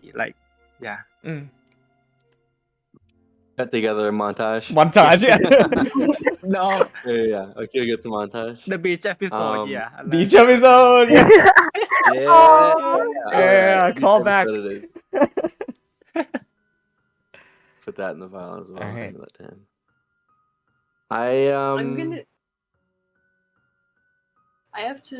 I'm gonna approach Aiden really quickly. You see that he's doing the dishes, we'll say. Yeah. Because you had guests over. God. And it says, yes, hello. I have a very important job for you. For me? Yes, of course. What can I do? Puts a hand on his shoulder. I'm about to go into the Fortress of Memories, which is a fallen remnant of the Shadowfell. It's a dangerous task, and I may be possessed while doing it. If that happens, I need you to tackle me and wake me up, and/or knock me out. Is this a metaphor? Nope. This is real No. life, and it's gonna happen in about 10 minutes. Okay. Also, if Snowfeather needs feeding, her food is in that I mean, chest in the are you corner gonna of be the gone kitchen. long? Fingers water crossed, the plants. no. Make sure the animals have food. Don't forget to care for yourself. Oh Self-care is god. very important. This isn't a Drink test, water, is it? apparently. Nope. This This is is your real. final exam. Okay. Yes, and This don't is real. dehydrate. Yes. You do need water. If you all don't make it back, I promise I'll tell grandfather all of the good memories we've had. Oh, I'm the only one that might die. Every single They're one. just kind of around. I'll do my best. What do you mean by possessed? If you're sleepwalking or something? Yep. If my eyes are closed and my body is moving, I'll give it it's my time to best knock shot. me out. Alright. I'll just be here. Stands and very stiff and intensely stares with his eyes wide. Great job. Doesn't blink for the next 4 hours. Yeah. You'll be just fine. Oh, and before we get back, there should be some food on the table. Oh god, I don't know how to cook. We literally made a steak the other day. Yeah, are you fine with eating steak again? That's the only thing I know how to make. Steak is delicious. Same thing, but with chicken. That is a mighty task that you have put upon me, but I will try my best. Oh, We're gonna be gone for 30 seconds, and he's gonna be like, "Oh, that was it." Literally. oh, It'll be and- like when Mom gets home and you um, haven't even taken the chicken out of the freezer. Yeah. Yeah, go ahead. I was just gonna say. Oh, Akil. Okay. I just wanna ask, can fire genocide drink water? Genocide? Genocide. Genasi. Genocide. Genocide. Yo, we drink water. Let them burn. We're not on fire all the time. You know that, right? I didn't know you. I never studied final genocide. But But you take showers? we do. Yeah, of course we do. Cool. Just making sure. We're just like humans and half elves, but except when we get serious, we light up in fire. It seems like Speaking of which, it looks like the time to get serious. And he like intensely focuses, and his eyes go wide, and his hair lights up in flames. No, the not roof, in the roof, the roof. Oh, I'm sorry. I pat out the flames above him, and it's got fire. It's the Lorei'an. Oh dang! Please be safe. This is the man protecting my body. This is gonna be great. Alrighty. So are we doing? Yeah, go ahead. I was gonna say, saying to Nepenthe, I am happy to go with, but if you want me facilitating from the outside, I want to help however you think I can. I was really lost when I woke up last time, and having you there made it better. Would you mind staying outside? Absolutely. Thanks. Of course. And she'll just sort of drop down into her usual trancing sitting position. Okay, I think just hold on to me or something. I don't really know how it's gonna work. What? And it might take me a second. I'm gonna cast as she sinks into the trance, protection from evil and good, with Yeah. a little sprinkling of holy water. Okay. That makes a huge difference. Yeah. Okay. Cannot be charmed, frightened, or possessed. Good to know. Awesome. For the next 10 minutes. Okay. Nepenthe. Let's see.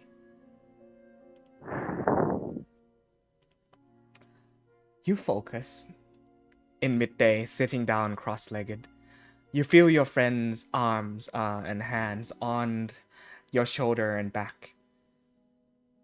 So you breathe in and out, trying to go into that trance, that familiar state of sleep, but deeper. For a moment, you're sitting there in darkness, feeling your friend's hands on you. All of you close your eyes. And as you reach that, so like tuning a radio into a specific frequency, that's a spot when your mind connects.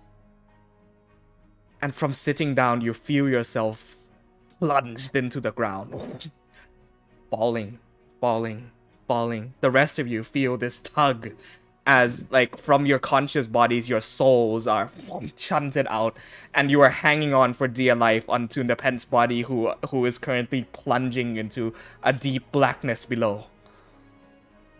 Overcome by clouds and sludge and all of these shadows that take the form of faces and whispers and demons and fiends, you shunt deeper and deeper and deeper into that blackness until eventually, like, your soul coming to an abrupt landing, you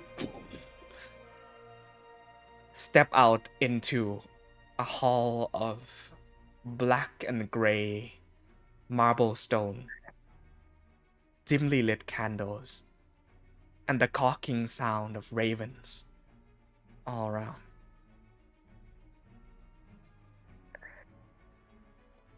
I hit the ground and start walking forward. The rest of you follow. You find yourselves in this space in a weird transitional form between life and death.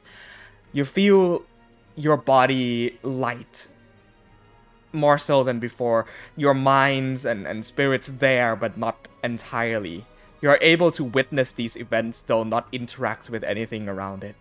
You are specters within this hall, and its master welcomes you as guests. As you walk down this long, extended corridor, you see left and right of you paintings in these like drab, melted colors. Moments of Nepent's life plastered on the walls. The literal sense of walking down memory lane. And as you do, you see her as a child, the form, but not the faces of her parents. Sharakai elves. Faces painted over, like, only skin exists, no features remain. Walk down further and you see a village. These cheery people gathering round campfires. Nepent holding a young baby in her arms. Next painting, a man. It's only the two of them standing in front of a house. And a man with tied back hair, an orange beard, and a slightly freckled face. One arm around Nepent's shoulder. Strangely, the only person who has a face in all of this is only Nepent. The rest of them are kind of like painted over flesh. At the end of the hallway, candles abruptly alight. Until almost infinitely down the corridor, these rows of flame burst from candles and chandeliers overhead. And at the end of this impossibly long corridor stands a figure, garbed in black, feathers, white porcelain mask.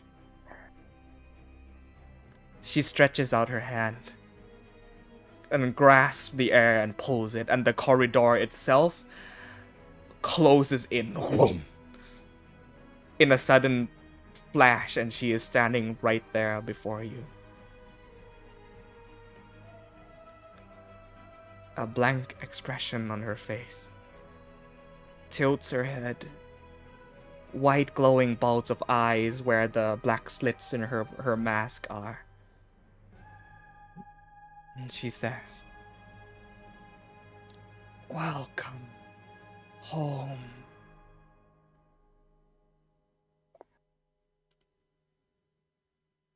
I have questions for you. The rest of you, what are you doing in this instance?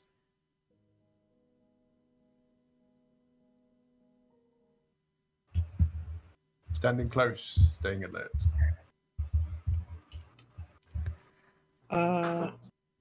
If you'll allow me, I'm still holding on to Nepent's hand. Mm-hmm.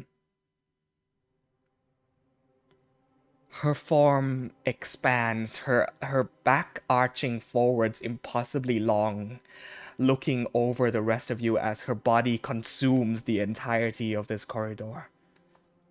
It says, "You've brought guests." You are not to touch them. She stretches out a hand towards Ronax. "And what if I do?"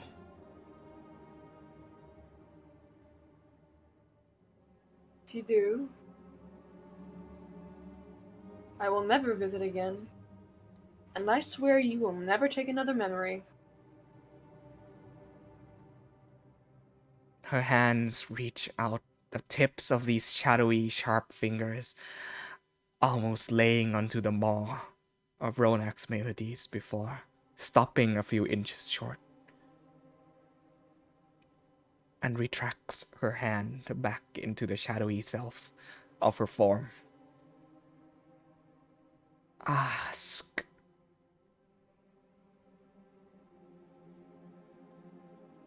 My parents, they had this plan. I was supposed to bring you back. But I don't understand. Because you knew the Realm Shatter was coming. You knew it was going to happen and you stuck around anyway. You didn't even try to run.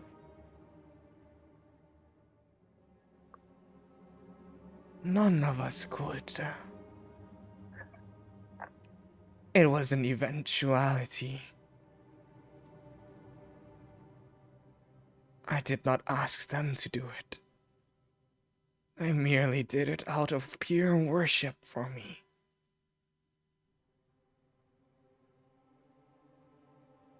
They did it out of insanity. Is to believe in death and the parting of life so strange? To feel longing for death. For if death is not part of the world, and the world is stagnant, is it not, child?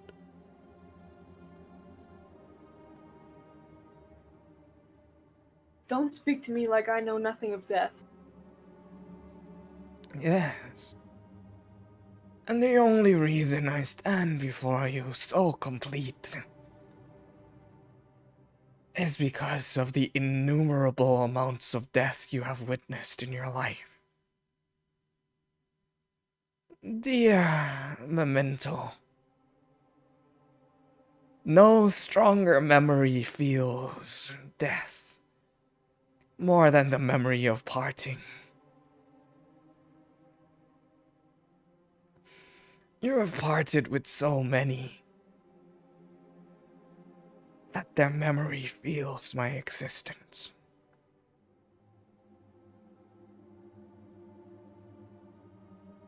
So what is it that you want from me? I've wanted nothing as far as I can remember. I remember being a small girl, trying to outrun the shadows that pursue me at every end. Trying to outrun the beasts and death that pursue me. I outran death to the point where I became a being of death, so that those around me may not have to experience true death ever again.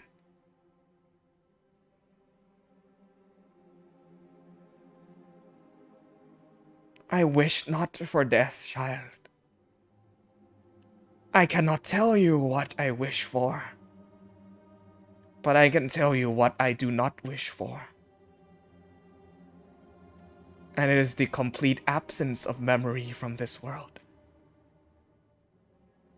When we die, we all leave something behind. And that something is my legacy. It is what I am, what this place is, and what you are. Memento mori. A memory of death.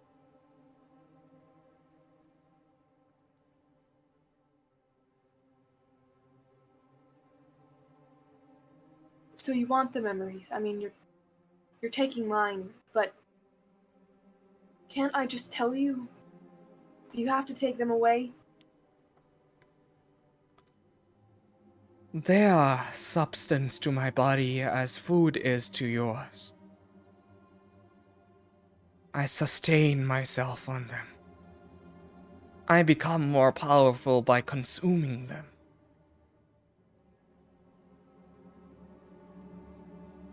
Is it so wrong then to wish for food to sustain life, where I wish for memory to sustain death?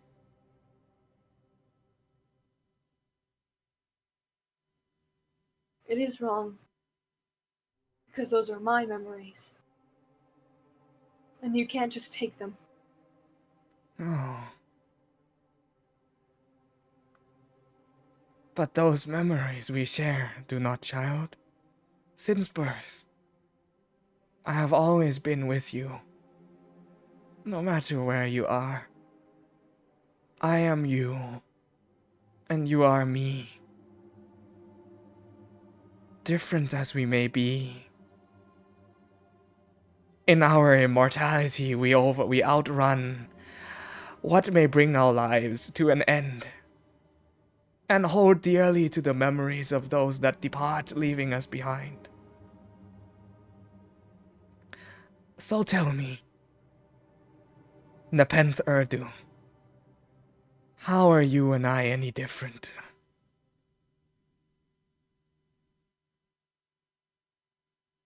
What do you mean, our immortality? Have you not noticed a pattern to your tragically long life? Elves, Shatter Kai, Eladrin, all of us eventually come to an end. But you have far outlong-lived the others. You have overcome death time and time again. You will not die. You will never die. And that is because I am part of you. How does one inflict death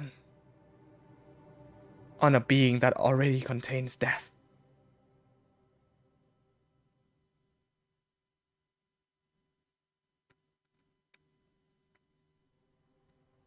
Well,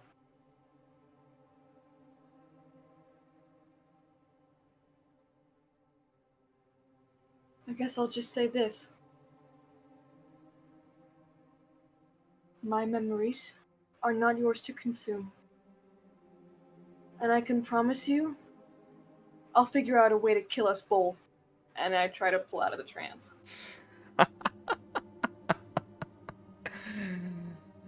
Let me leave you with this. As you pull away from the corridor and it stretches out further and further and further and further away, the chandelier and the candles all flickering out and going dim.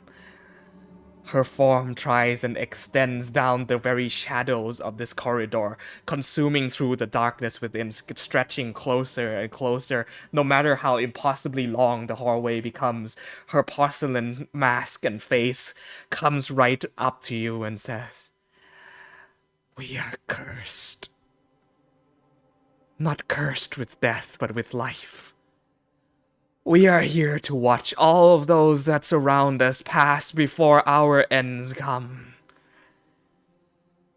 Even your precious friends you have brought with you today. 60, 70 years. How long will it take before you are standing over their dead bodies, cursed with another 100, 200 years of life? Memento Mori. Oh, dear memory of all things parted. You will never escape me. Because I have already caught up to you." You all chunt back into your own bodies. Yeah, go ahead, please. I just, in those last few moments, I'm curious what, if anything, I would learn from a divine sense. This being is, in the same sense as Melora, indeed a celestial entity. Though our presence is fading and weak, as if only a mere fragment of what once was.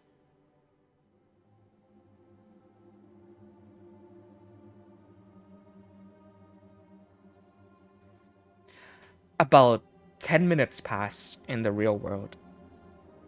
As all of you who had been inside the trance, immediately your eyes shoot up and you are breathing heavily, as almost as if your body is trying to catch up with the rapid movement that your spirit had. You find yourselves lightheaded and having to ground yourselves a moment before standing back up and being able to breathe normally again. See, Aiden immediately rushes up and shakes you and says, "Are you awake? You're not possessed?" I shove him off and go, not the time. Okay. Oh, good. We're all good. Depends. I'm Feels here. like I squeeze her My hand. blade away.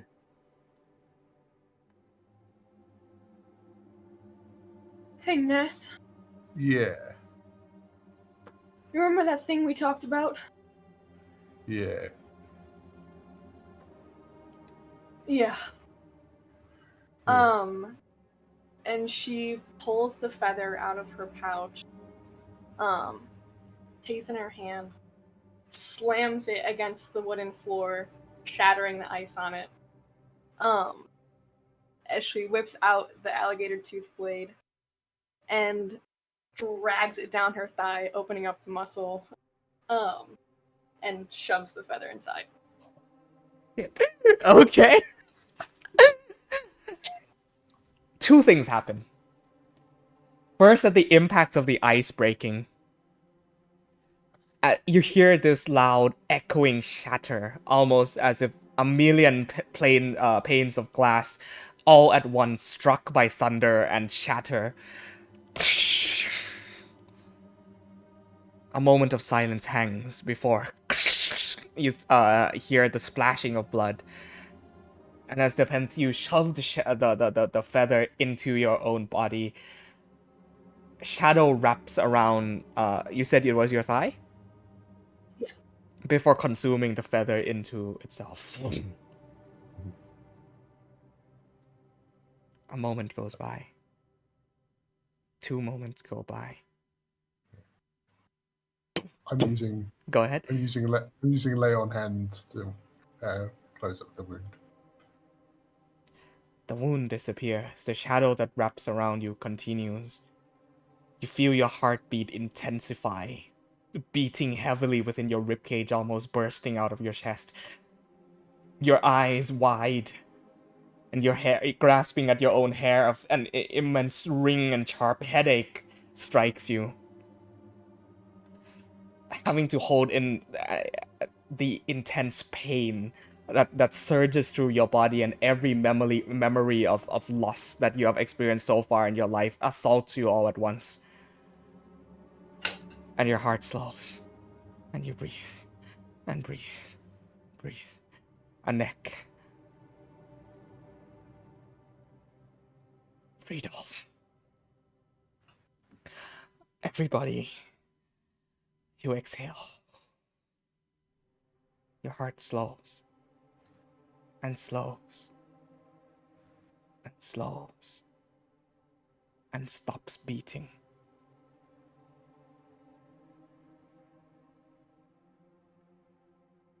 Does she drop? She's fine.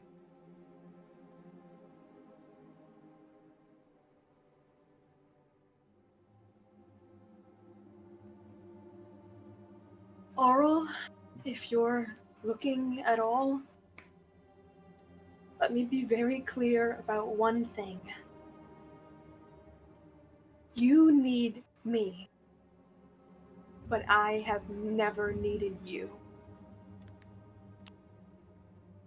Do you have your wild magic table open? I do.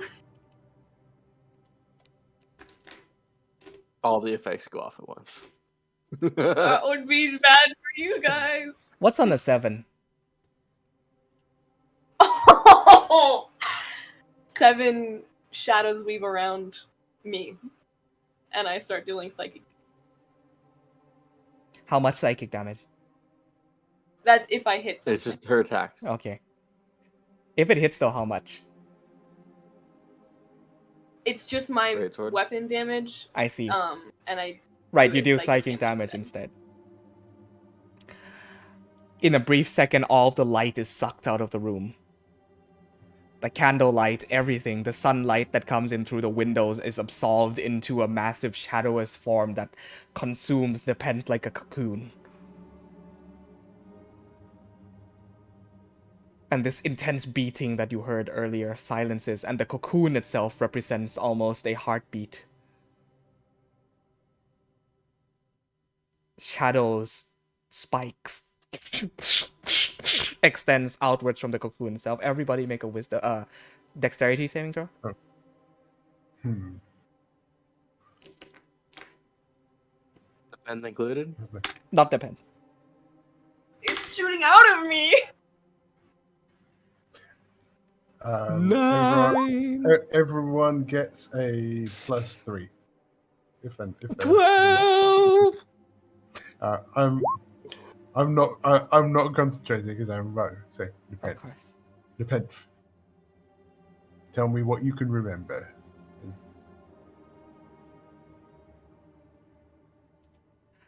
Nepenthe, you are at this moment wreathed in such extreme cold. Freezing. Everything around you goes quiet. Light dims. It bites like a million insects devouring you.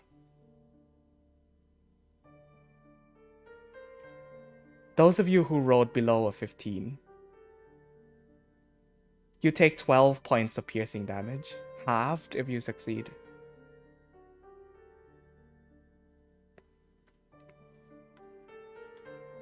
The cocoon ingrains itself into the hut. Raxamar rages and like becomes really unstably panic. Your breathing slows and comes to a stop. You feel your skin cold to the point of deathly freezing. A voice washes over and says, "And after all I did for you, so this is your answer in the end." You can respond if you'd like. I'll see you on the winter solstice.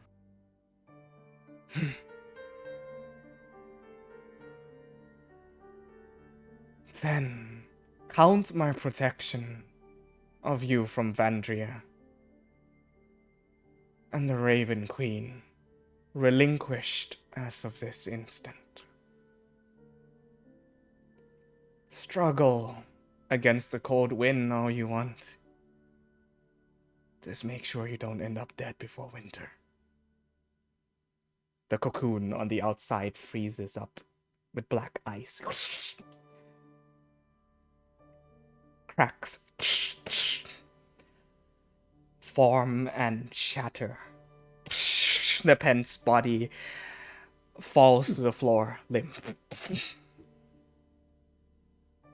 Gotcha. Is she conscious?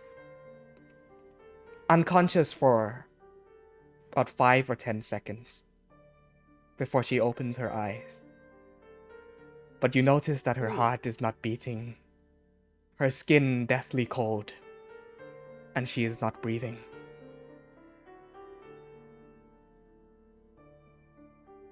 I need you to tell me real quick whether you want me to try and fix this.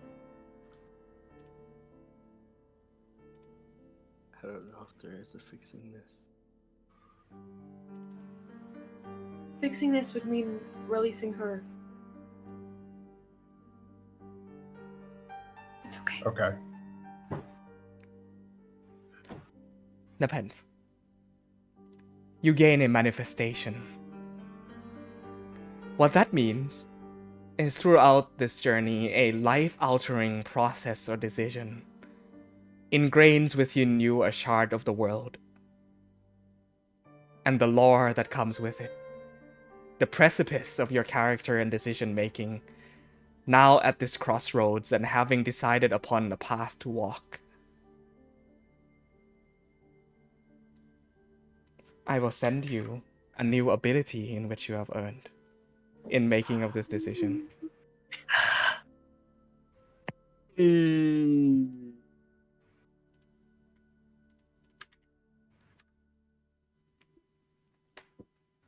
Tell me what you can remember. Do you still remember Friedolf? You do. Yes. Yes. Good. What was some of the things that you couldn't remember?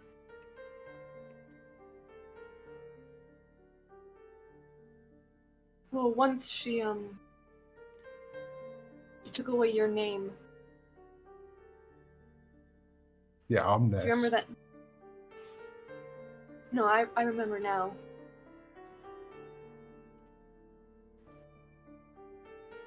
But some of the other things that you know, you doesn't know. I think I still have it all.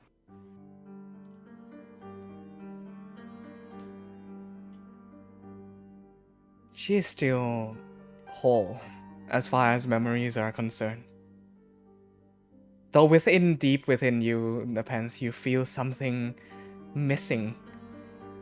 You don't realize how prominent a heartbeat is, or the necessity to take a breath is, until it leaves you.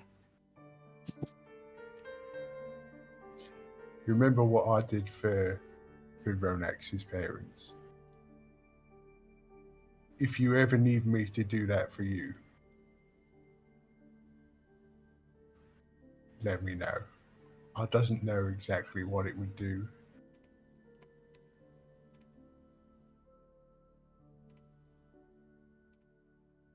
Thank you, Ness, but I don't think I can be rid of her. I wouldn't want you to waste the components.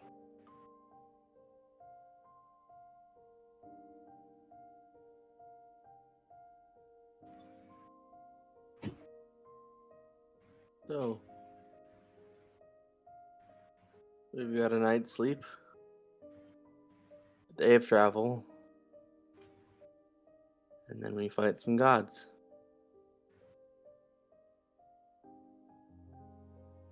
I should tell you all as well, the man you saw in the hall, you couldn't see his face, obviously, but many years ago, tomorrow, well, tomorrow is the anniversary of his death. And to honor him, I usually take a vow of silence from this coming sundown to next sunrise, so through the battle I won't be speaking. So if you have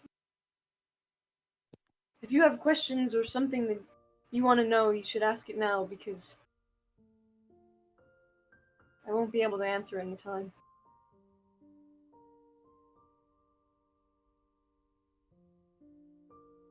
That's a really weird question.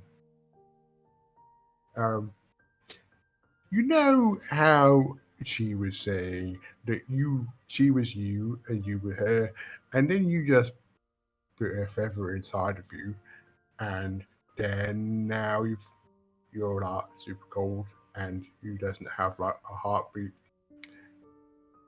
I could look. Does you want to look inside me to look inside you to see if you is now a goddess? I wouldn't do it without permission. It really sounds really silly now I'm saying it out loud. You can look, but don't tell me. It's not a question I need answered. I'm going to I'm going to use divine sense, and hey, I guess Ratty, you can tell me what I discover privately. PM it, yeah. Sure thing. Because there is a change.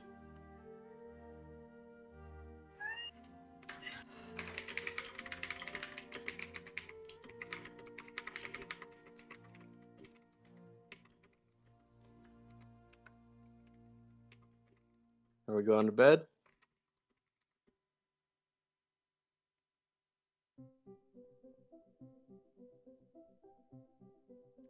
Oh, Nepentha's profusely apologizing to anybody who got hit with those shards.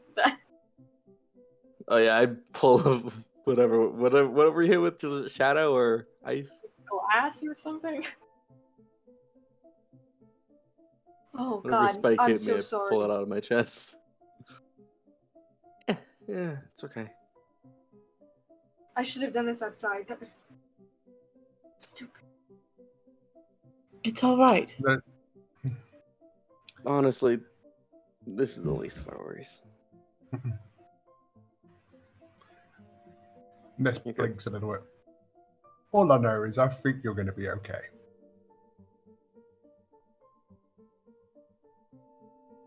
Well, And then just keeps a very straight face. It's like This is she version said, of a straight face. I'm going to go and do some cooking. Nepen. As you turn around, the rest of you have always seen these exposed tattoos on her back. You see the two trees that curl up into wings of the Raven Queen that is right there on the center of her back. Her wings unfurled, mask, and all of that. That tattoo now changes. And it depicts not the Raven Queen, but Nepenthe herself. With these, like, black wings extended out from her back. Damn, that's sick. And with that, we move on to the evening portion of our rest. Sun begins to set amidst the desert, and stars start to glitter and appear throughout the sky. Very prominently, you see on this last day, second to last day of summer, the silver star that Aran had mentioned, shining brightly, the equivalent of the North Star itself, within this D&D campaign. Glittering throughout the vast wastelands. A moment of silence and reprise and calm before the storm. I'm going to ask you an awkward question. I- What constellation is that star in? That is Draco. Aha. I think Xavier is restless and doesn't sleep well, so in the middle of the night he wakes up and is going to cast Fabricate a total of 5 times. Okay, what are you making? And I am standing on the edges of Raxamar, basically, he's just kind of blade singing to himself, kind of going through the motions of practice of these blades, and with is pulling from the floor, from the sands below Raxamar's feet, just like threads of sand up to where he is. And it's about like an hour or so process of him doing this. Just blade singing and kind of going through those like dancing like motions. And the sand is like kind of floating and these like golden threads around him as they kind of like glow, reaching him. And there's like 12 golden threads around him as he's doing this. And he is going to weave the sand into sandstone like kind of structures, which are kind of battlements. If you know, like the wooden stakes that you kind of use when you're making like battle formations and stuff. But it says if I press fabricate, I can use it to make if I have the materials and like craftsmanship of it, I can make like some level of complexity. The only complexity I'm doing is like little notches that allow you to kind of like, you know, in folding chairs, the way that they fold together. Mm-hmm. Kind of like that. I'm basically making battlements that we will be able to set out around us. Oh, okay, and protect okay. us. So like bunkers. I'm preparing for war. Deployable bunkers, yeah. Like strategic. Yeah, Yes. of course. To funnel and protect us. Okay. If anything is gonna come. All right. So I'm able to make. It says, if they're each a 5-foot cube, which I think they would all fit into a 5-foot cube, I can make 8 with each casting. Mm-hmm. So 8 times 5, 40 squares of Oh, geez, basically okay. like folded up sandstone protectors. All right, and half of those will give you sorry, one of those will give you half cover because 5 foot cube. Yeah, it's well, it's mainly not cover. It's like the like pure like I don't know how to describe it, like the spiked ones. I see. Uh, So like to right, so prevent it's you don't a really. frontal charge, perhaps. Yes, exactly. Okay, cool. I don't know what we're dealing with. If we're facing an army, I'm preparing for an army. All right. The rest of you, what anything you want to accomplish tonight? I was wondering if it was possible for me to take watch with the keel. Of course, yeah, totally. Yeah. We sitting in silence for a long time, and eventually I like just completely unprompted say, "So you know that the eagle fella that said he was your fiancé?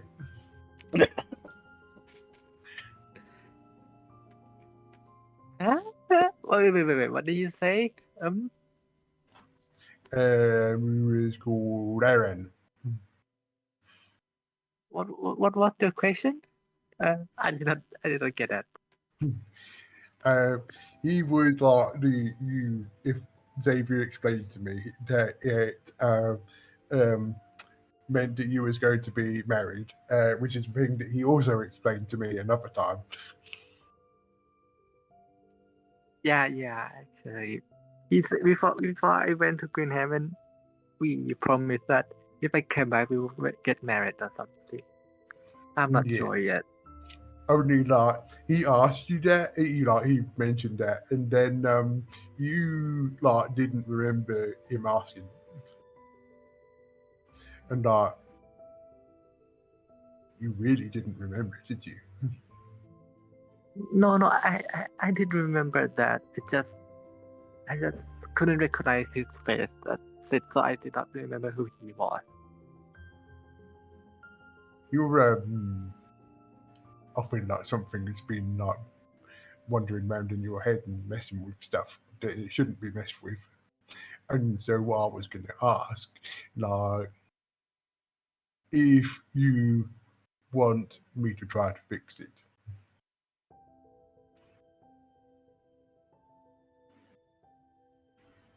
Yeah, you could try. Maybe something is wrong with me. Yeah. Okay then. So it's just going to be very quick, and it's just like a weird and attach, and then I doesn't actually know what it feels like. So you could tell me what it feels like, and I am going to cast remove curse. Okay. Let me check the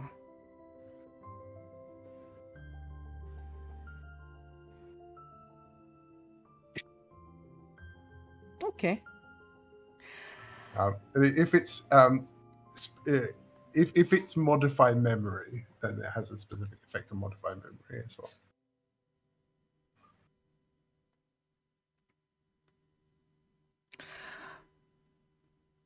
As you lay your hands on his back, shoulder, So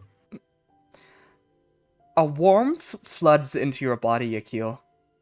And knowing like the ringing of a bell.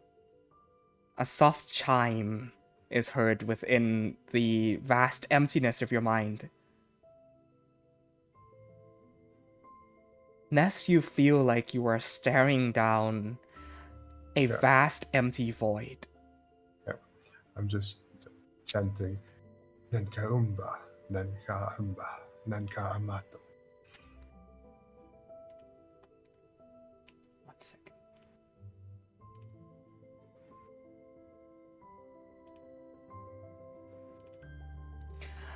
Okay.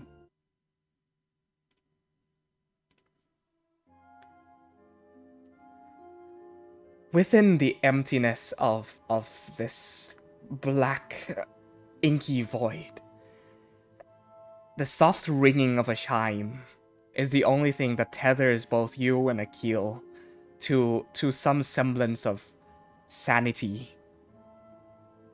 Because in this impossible blackness and the void, you feel a set of eyes upon you at all times.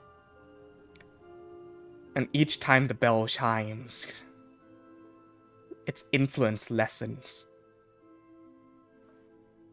You both hear, first expecting it to be the sort of trickster voice of the cat.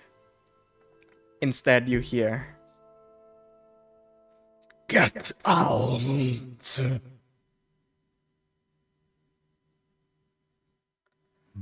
You do not touch the key to the lock."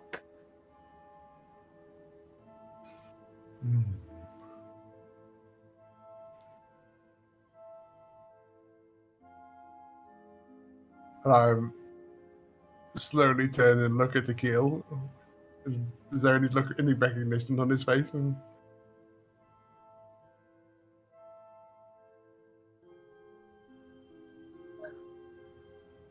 Akil's gonna have a blank face. A The deal. key to what lock?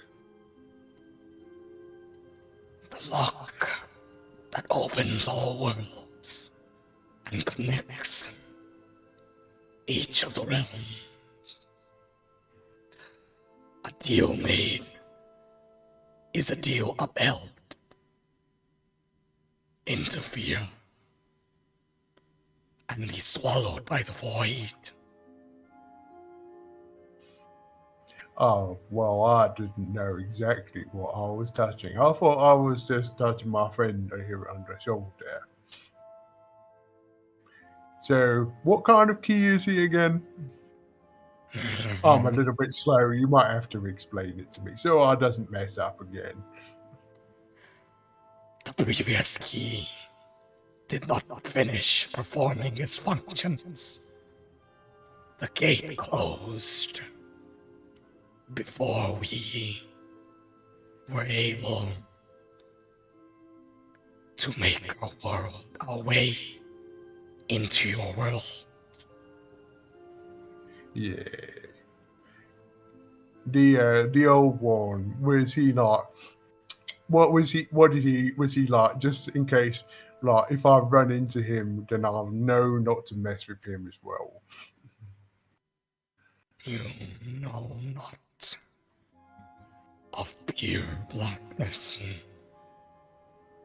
The void, deeper and darker than your worst nightmares. Yeah, well, that sounds like something I want to stay away from, to be perfectly honest. I glance over at Akil. Is he just kind of catatonic? He's gonna be quite confused, but he's trying to understand what's going on, but still confused. I am no cursed paladin. Such a simple spell will not rid us from the blackness of this void. We will not go anywhere until the deed is done and the deal is upheld. Yeah. What was that deal again? Oh, sorry, you might have to explain things a few times to me. But it's for the best, because then I won't mess up your plans. Can What cooperative demon? can I grab this and just tuck in? I don't resist. Let's I don't like this place. Can we please go back? I'm following you. Touch the void one more time, paladin, Mm, and Yeah. everything you hold dear is consumed. Yeah. I understand. So, which way is the way out? We don't want to bother you anymore. A massive paw, and you hear the clinking of chains slams down before wiping you off the surface of a non-existent table. As you are plunged back into your own body. Yeah. What deal? Akil. What deal?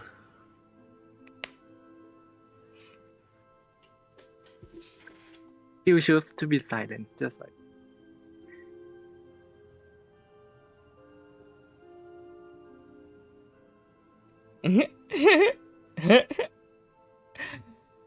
Your friend here has struck a bargain.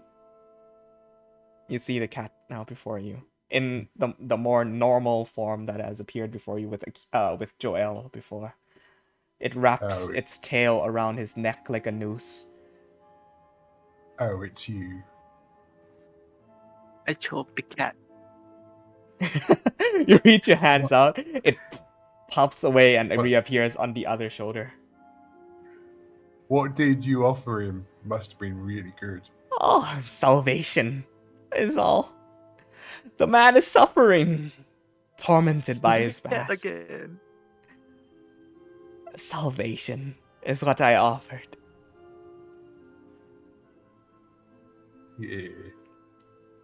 Well, that's lucky because he looks really saved. He is. Or would you rather him be haunted of all the memories of everything he's done? All the atrocities he committed with his hands. Need I remind you?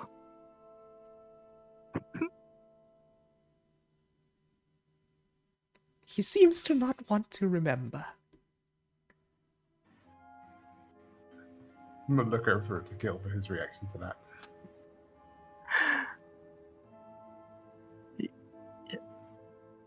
He was gonna start trembling and just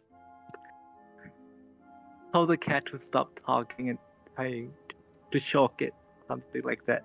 Doing anything to stop it from talking. 5 or Okay. 6 times you try and Right. reach out and touch it and just disappears Also- each time. Yeah, go ahead. I say, the big voice in the void. I can't do anything about that. You, I know how to deal with. Turn the faithless.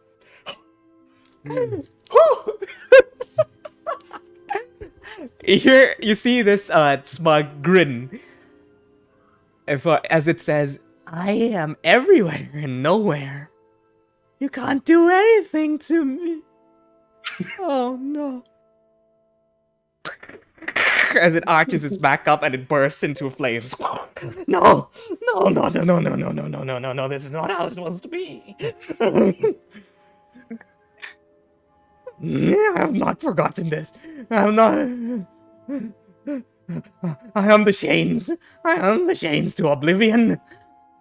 None of it goes away. Nothing. You hear me? You'll notice I'm not touching him or you. Go away. No.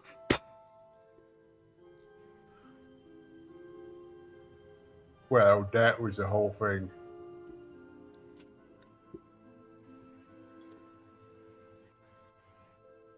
I don't know what that was. Akil, make a Yeah, wisdom it's- saving throw. Okay.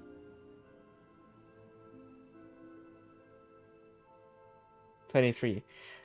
You feel the beginnings of a panic attack. But press it down and down and down deeper into yourself, and your breathing stabilizes. Because knowing that the cat is put at bay for the time being. Whatever it is you're trying to forget, it's nothing we can't deal with.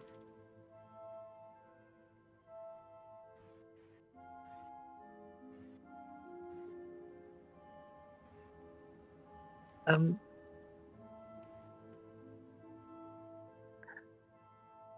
Akil's gonna close his eye and just say nothing. Get some rest. I'll finish up this watch.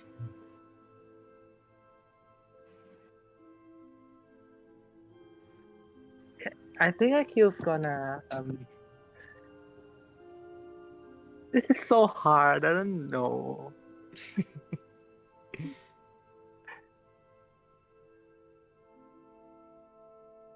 I get you, buddy.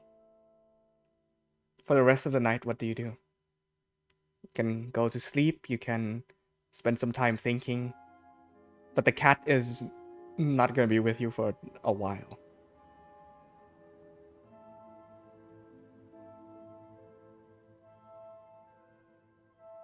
I think maybe he gonna sleep with Ness, just like taking a watch, just like sit down and close his eye and trying to calm himself still. Mm-hmm. Yeah. Snowfeather. She comes and snuggles up like a absolutely massive, like feathery pillow.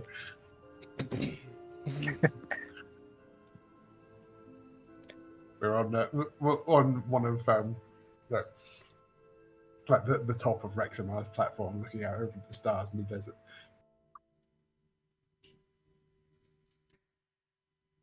The night moves on. Sleep comes. By the way, as a kill drifts off, I scritch Snowfeather's head, and then speak to the necklace and say,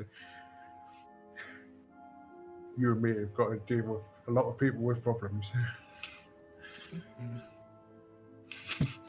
And that's it. You get a sense of recognition and understanding. Yeah. The night passes. Sleep comes easily to some of you. To the rest of you, a long, long time of staring into the dark sky in dread of fear or hope of the next day. But the sun does rise. And today brings with it such immense heat. As if summer is giving its last insult goodbye before leaving the world this season. You all awaken, incredibly sweaty, and except for Ronax, because Dragonborn do not sweat. And so do Heyo. and cats and birds also don't sweat. I think actually, never mind. Half the party doesn't sweat. out of topic. It is. How do any of them keep cool? You know, Like the cat and dog. Or cat and biology. bird. Biology. Like Is he lizards, not lizards getting I into this? understand because they're cold-blooded. Right. The other Heavy- ones are just overheat and die. Heavy breathing. No. Moving on from that very unnecessary tangent that I didn't need to bring up. You wake up. And even with the morning sky, heat glares down upon your body to the point where you feel yourself, if not providing like proper hydration and cover from the heat, you would be overheating your bodies. Today is seemingly the day of the blood moon. Nepenthe, you awaken, and your vow of silence commences. I would like to go around asking for any sort of preparation for tonight. I suppose we can start with Nepenthe. What do you do? I guess I would like you to bring us through your ceremonial practices and the vow of silence itself and what she's doing throughout the day. She would have procured a small candle, and will just sort of take a seat in the corner of the house on top of Raxmar, and she takes out candle, lights it, and takes out the picture that's in her pack Mhm. and just sort of sets it in front of her, with the candle holding down the corner, just to keep it in place. And just stone still. No movement. Not even a breath anymore. Generally a neutral expression, but you can tell she's thinking. Several candles burn out and fade over throughout the day.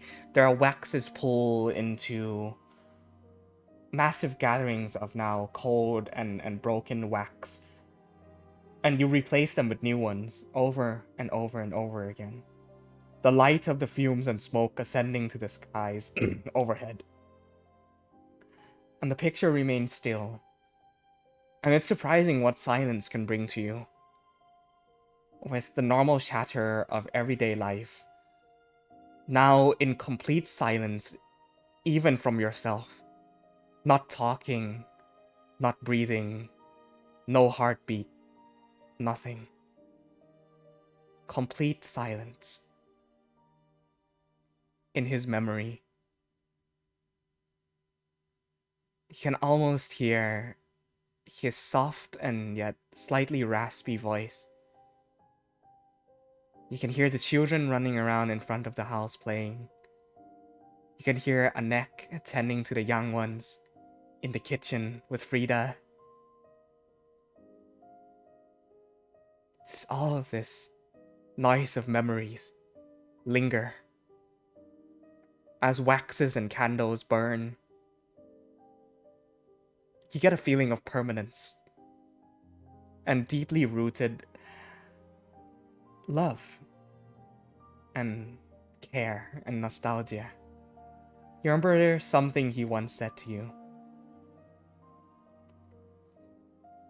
You may one day see me as an old man, on my deathbed, dying, my skin wrinkled, my hair white. And you will still be the same beautiful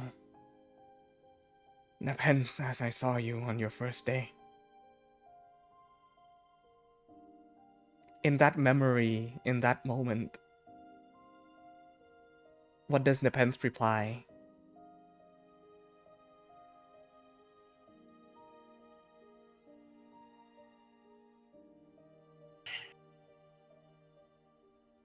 I've heard that gray hair and wrinkles make a man very distinguished. You think so? Not too many are bad, I think. There's nothing wrong with signs that you've lived. Trust me, I do not wish to see the day where I am not able to get out of my own bed without assistance, to not be able to go out and hunt and gather food for the children, to not be able to stand alongside you and watch them play and grow up. No, that is not the life for me.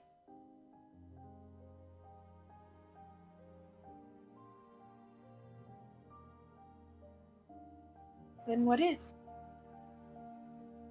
He pulls you in and kisses your forehead and says, "This is right here. This moment. This is life. All I ever wanted."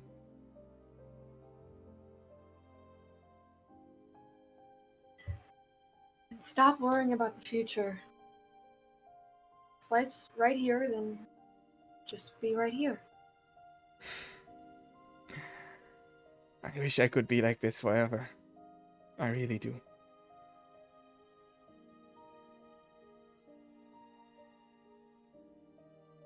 And the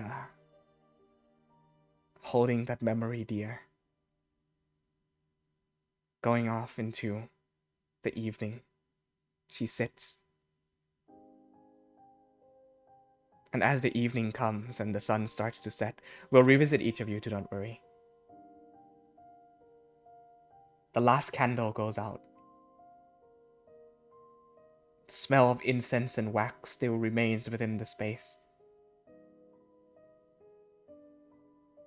You see the shadows now start to stretch and extend as the moon creeps up over the horizon. What do you do? She carefully folds the picture back up, places a kiss to the parchment, carefully puts it back in her pack, stands, and heads outside to sort of just watch the horizon, watch the sunset. Why don't you take a point of inspiration? That is beautiful. Right. Going next now, Xavier. Throughout the day. What? Do we reach what this place is called that we're Ayala's? going That's to? tomorrow morning. It takes 4 days to travel tomorrow there. You morning. reach there on the Okay. morning of the 5th day. Well, shit. I was hoping we'd get there so we could use that as like a defensive, a point of defensive maneuvering. You can make me a perception check if you want.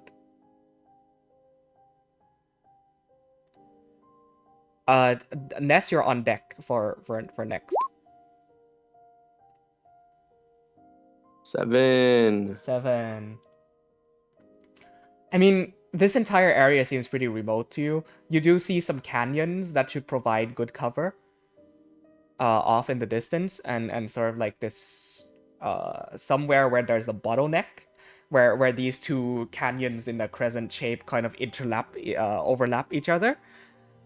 We're and not in the flat deserts grounds. anymore, right? You are still. It's hard to describe. It's like desert, but more rocky and gravelly than sandy. Okay. Yeah. Amazing. It's a mason. Yeah. Thank you. Okay. Yeah, that changes things. I think we want an open area, right? I guess we're picking the terrain of the fight, right? Absolutely. Yeah. I'll open that to everyone then. Depends. I know you can't speak, so just nods and shake your head where you disagree. What do we want for tonight? I'm not a battle strategist, but I've read books on war. She looks at you, and the expression is so clear. It just says, "That was not a yes or no question." I can't answer that. I know, that's why I said where you can. Like I don't know how to get you into the conversation. If you don't mind. Oh, I'm so sorry. No, I was just gonna say, am I seeing anything that could put us at a disadvantage? Strategic. Well, Are we anything that in the low obscures it is low ground. You can go even lower if you want. Anything that I think obscures sight would put you at disadvantage. So, like Roy said, a nice open area would probably be nice. Yeah, I think sort of point Raxmar towards higher ground and flatter ground. Absolutely. I think the main idea is Raxamar is not traveling. We're not caring about traveling to this location anymore for the day. It's like spending the day looking for the right point of leverage. Sure thing. But yeah, Amir, you're gonna say something? I put a chip in my mouth. Yeah, you were going to chew a chip and then say something? Mm-hmm. Lovely. Ness's contribution will be, it'd be helpful if there's walking things rather than flying things, if there's one way in to us and one way out, because get them all together and I can slow them down. Cool. Choke points, basically. And Roddy, I guess for the sake of strategy of the things, the 40 discs, or like the 40 kind of little battlements I would have made, we'll say, for like strategy wise, cut them into four different designs. Okay. One is stakes. One is like kind of stakes that are meant to, like if you Oh, were to rush them, you'd stab yourself basically. this is So one is giving based in me stakes. flashbacks to the defending the church at night in Slumberlog. Remember that? He Yeah, also yeah, did yeah. that. So Yeah. Okay. Let me yeah, write that down. it's stakes and then half cover where it's kind of a V formation of cover with basically like in castles where there's like the slits Mm-hmm. that basically you can shoot arrows out of but no one can shoot back at Gotcha. you. Battlements. Yeah, battlements like that where there's just kind of slits that you can hide behind, Mm-hmm. and then one that's full cover. So like 10 that are full cover, 10 that are spikes, 10 that are full like battlement level of you can shoot out of, but they're not technically full cover. And then one more, just because it's an even 40. Any other ideas? What the last one could have So we been? got stakes, battlements with slits, and full cover walls. What's one more? I think the Flamethrower. last one I'll say will flamethrower. The last one I'll say will be a kind of curved formation, so you can kind of duck underneath it in case there are attacks from above. Cool. I also I'm going full war strategist in this. If we know might- it's a desert. Sorry, go on. I'm so sorry. If we might be able to find a place where we can direct them, whatever they are, off of a cliff, place some battlements on the bottom. That way we can funnel them down off the cliff, and then if any of them that we aren't able to funnel,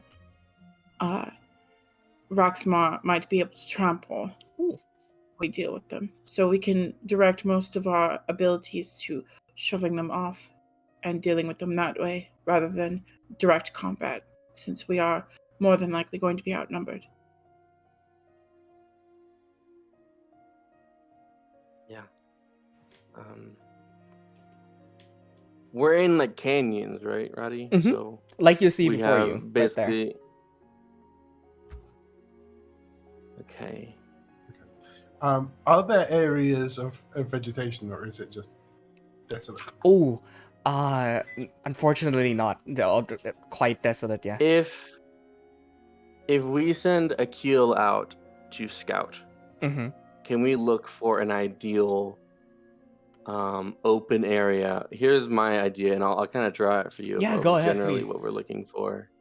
An ideal area of an open kind of like area that has channels, right? Where it's large and open enough that we can find a good place in the middle for ourselves, but with like where with these canyons it's channeling people in. Oh, okay. That's kind of what stands out to me as something that would be helpful. Okay. I might have to hop into Dungeon Draft for this. No problem. Awesome. Okay. Akil, why don't you make me a perception check with advantage because you're flying overhead? I'll add for Akil. I'll toss him what's it Scholarly called? inspiration. I will I'll give him a scholarly inspiration, and I will also give him an imitus. An imitus will turn into a belt and wrap around his waist. Oh yeah, it's a belt with a tongue sticking out. Yeah, with little eyes and Yeah. and little That mouth. is so for- creepy. You you get used to him, but he'll help you look. Can't you make him a bracelet or something instead? Yeah, sure. He turns into he like unlatches from around you and crawls up your torso, and crawls down your arm and turns into a bracelet. He's kind of cute if you get used to it. Yeah, I can see that.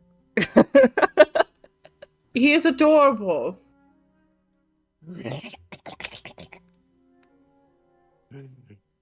Good boy. So yeah, that's to help him with that. But add a d6 to go. Yeah, add a d6. Hey. Roll 1d6. 37. I'm a trap. 27. Jeez. Flying over it for about 20 minutes or so, you're able to find something that matches exactly that. A wide open space, surrounded on all like a half circle of canyons on both sides. Canyons on both sides. With like with two nice bottleneck areas coming in from the north and south end. Great. Yeah, we'll make our way there. Because I have I'm trying to make use of everything. I Go think ahead. Xavier is in like full like a scholar, like he's trying to figure out the logistics of everything. I have making use of all the abilities and everything. I have arcane recovery, so I just used 1 level spell slot to just ensure that we got good stuff there. Mm-hmm. I can get back 4 levels before we get back to before we fight, and so I'll be at full for the fight, but I can cast up to a 3rd level spell or any combination of 3 levels. Sending. I was going to we can do sending if we want, but my main thing is I can use Gift of Alacrity on 3 people, because it has an 8-hour duration as a 1st level spell. Gift of Alacrity does what? Oh, there we go. D8 to Add a initiative. D8 to initiative rolls. Mm-hmm. So I will cast Gift of Alacrity, and as he does this, it's kind of hitting the 2 blades together, and as they pull apart, geometric shapes in kind of a shimmering, shifting visage of that same kind of what's it called, mercury kind of energy, but more liquefied and ethereal between his blades, kind of forms between them, and he kind of almost like like when you are blowing bubbles with a thing, a big bubble thing, you can like, does that make sense? Yeah, like kind of breathing that energy over you, and as you do it, kind of like gives you that kind of momentary potential. And I will do it on Nepenthe, on Ronax, and on Ness. Okay. So depends Ronax and Ness. You will get an extra D8 to your initiative. Just mark that down somewhere so we remember. Okie dokie. Anything else, Xavier? And then I will take a short rest Awesome. to regain those 4 spell slots that I've used. Cool. I'll get a 2 on my initiative roll instead of a 1. Roll a natural 1 on a D20 and roll a 1 on a D8. Imagine. Don't jinx your luck there. Imagine. Couldn't be me.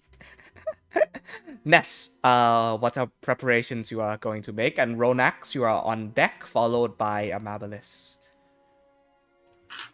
How many hours do I have? I think what I'm probably going to do is because I can't really think of anything that I could.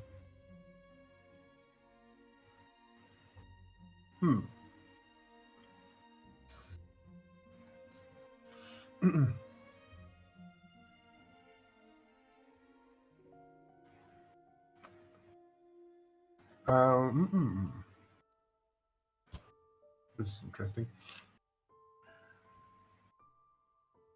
I'm going to I'm going to spend some time with Snowfeather. Okay. And I'm going to be like, I feel like you almost start big enough to carry me now.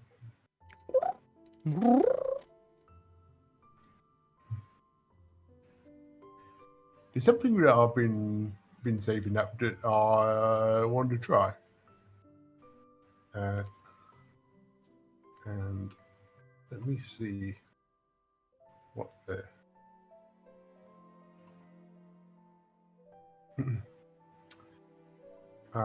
Yeah, I just hold the pendant and reach out and touch Snowfeather's bag, and I'm going to cast Find Steed. Awesome. Okay. You all watch if anybody is in this moment at this instant. A snow feather closes her eyes. The soft green sort of bits of moss on the edge of her feathers expand. Her face becomes sharper, like an eagle, instead of like the usual like round, soft face.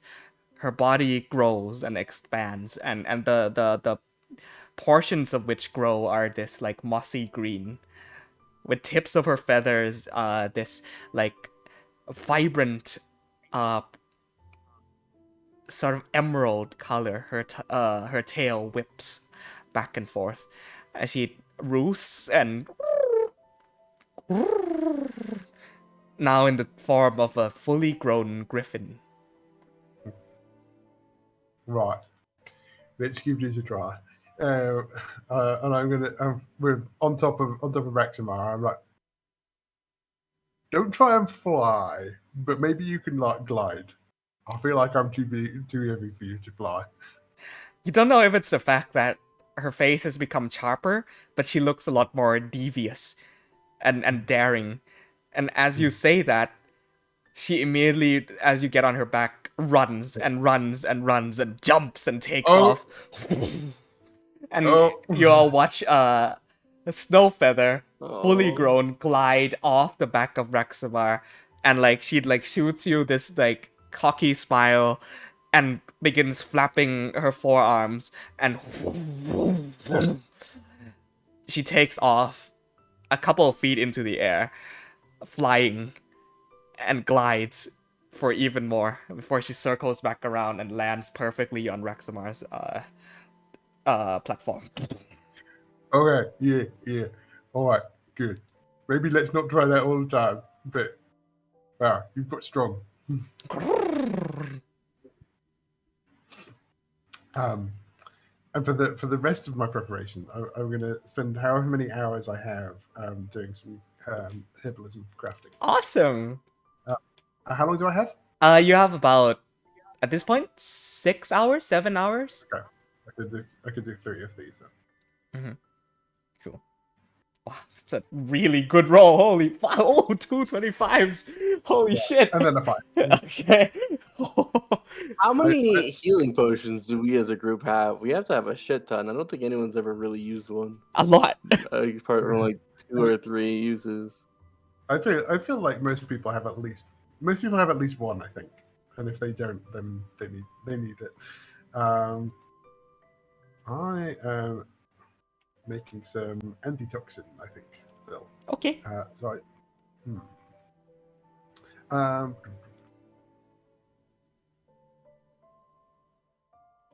Which I don't quite finish in that time. That's fine. Okay. Alrighty. But I have one. Okay. Let's just mark that down for me. Awesome. Anything else, Des?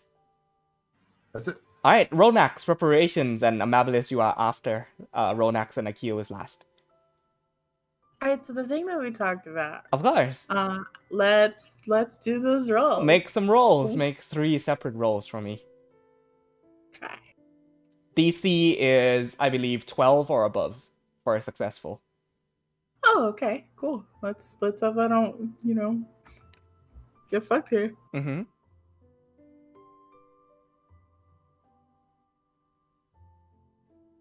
Look at that, 3 successes. Completion. Please introduce your new project. All right. So, a while ago, talked about doing something a little special for 2 of the members in the party. One of those items is done. Mm-hmm. And Nepenthe, you see Ronax walking up to you with a bag and something covered in cloth. And she kind of while you're doing your ritual, kneels down next to you and puts the bag down to her right and holds on to the cloth item. She looks at you and says, "Now I know that you can't talk, and I know that you're quite busy, but I thought that this might come in handy." And she slowly reveals a large, elegant shotgun.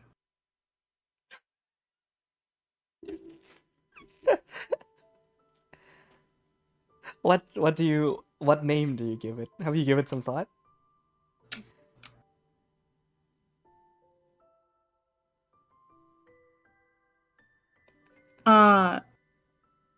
I think it would be inappropriate for me to name this gun.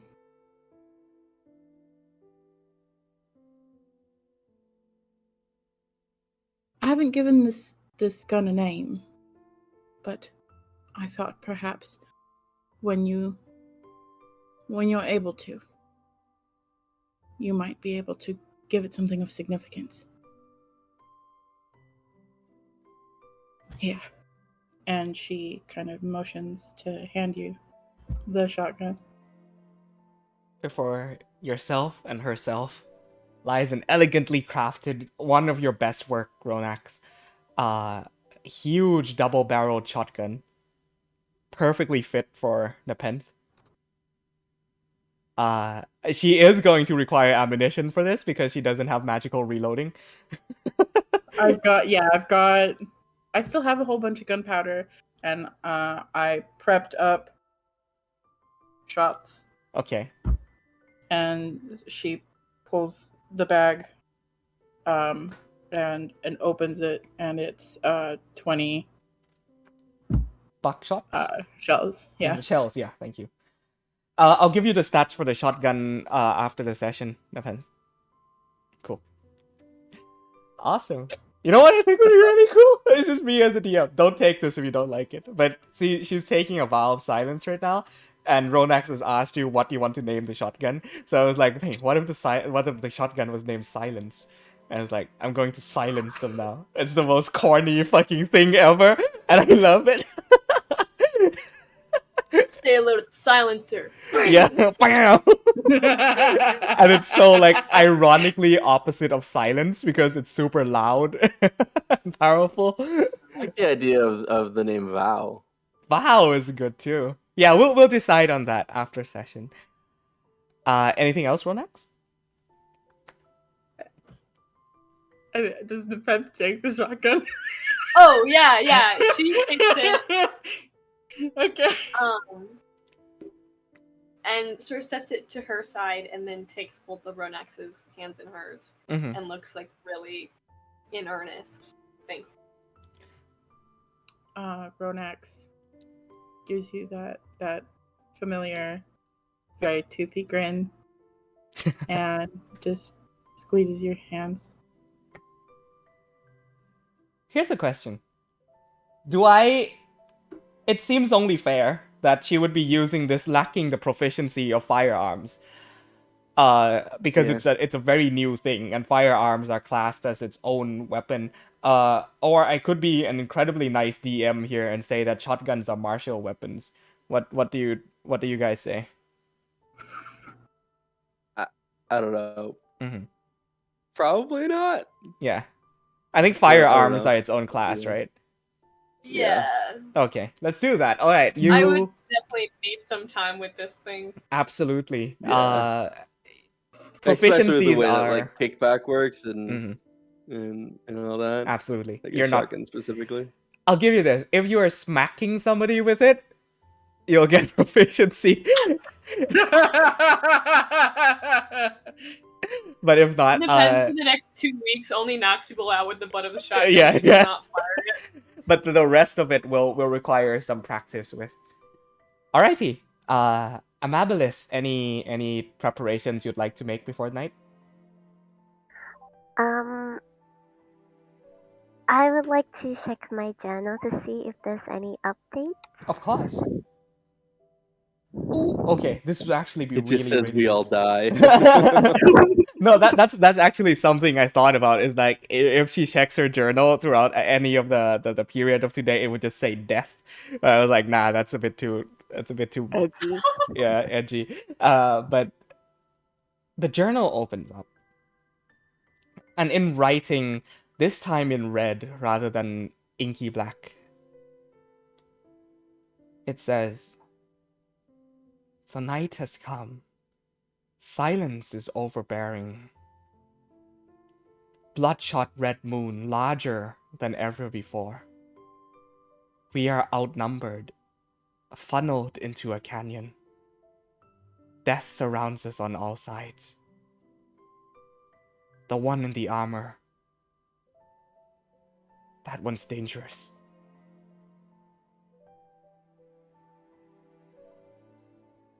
And then below that, it comes back to like inky black elegant handwriting, which says, "Look, kid, if you die, I die. So let's try to get ourselves out of this just fine, okay?" Bella's like, okay. And then she's gonna take out her pen and then she's gonna write on the footer, Naseyamba will be safe. Aww. Below that, Chester writes out, "Would be an awful waste to see such gifted potentials go to waste.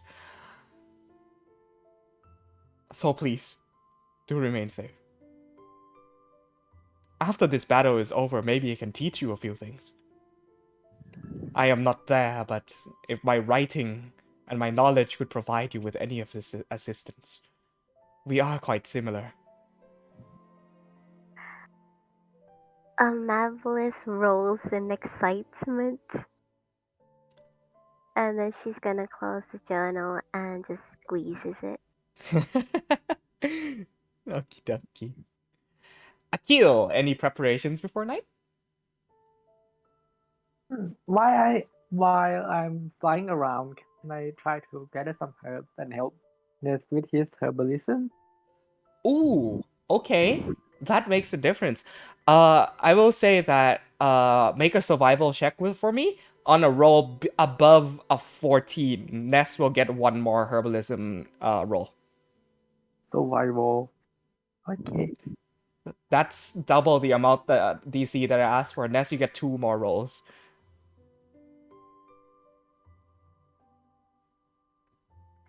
$11 and 20. Does that complete the antitoxin? Ooh, let's see. It's close.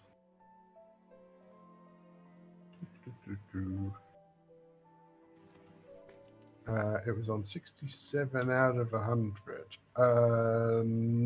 That was so close. It's yeah. The 98 out of 100. Oh my god. Oh.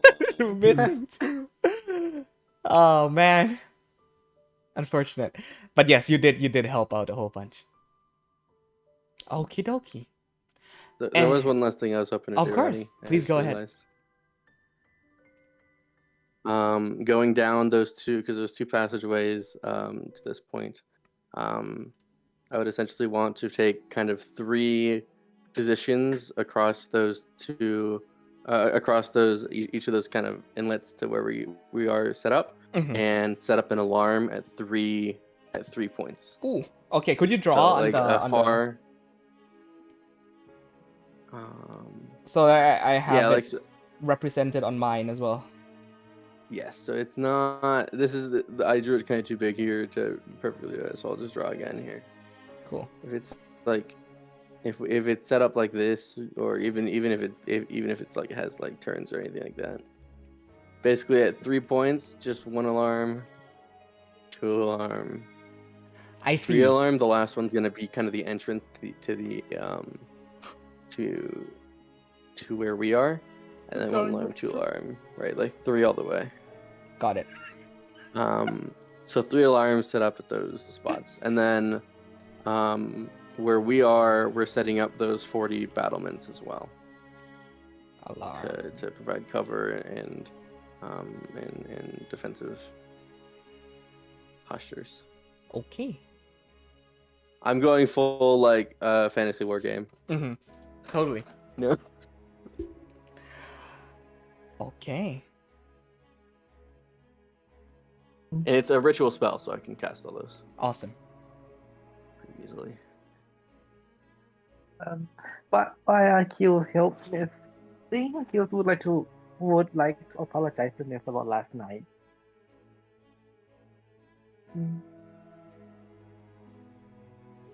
Yeah, it's alright. Lots of people around here are dealing with some stuff. Yours is just a little bit more, like a nameless being from the Black and Void. Um, Everyone's got problems. Yeah, I'm sorry, I cannot tell you anything. I do not know anything at all about the Black Void. Yeah. I feel like that's a later problem. It is. Yeah. Yeah. If we did not do anything about it, I don't think it will be anything. Yeah. I think the blood moon is much more dangerous. I think we should prepare for that first. Yeah. Yeah. Anyway, well, thanks for the help with the antitoxin. I've got one more that's finished. If you want it. That's fine. I think you should give that to Xavier. Alrighty. Xavier, would you like an antitoxin? Sure. Yeah, if no one else is wanting it. I'll pass it over. Thank you, Ness.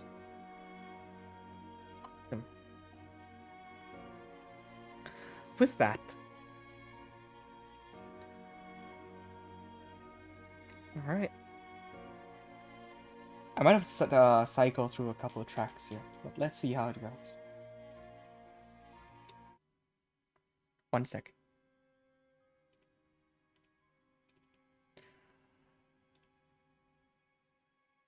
The night eventually arrives through a whole day of preparation in intense heat.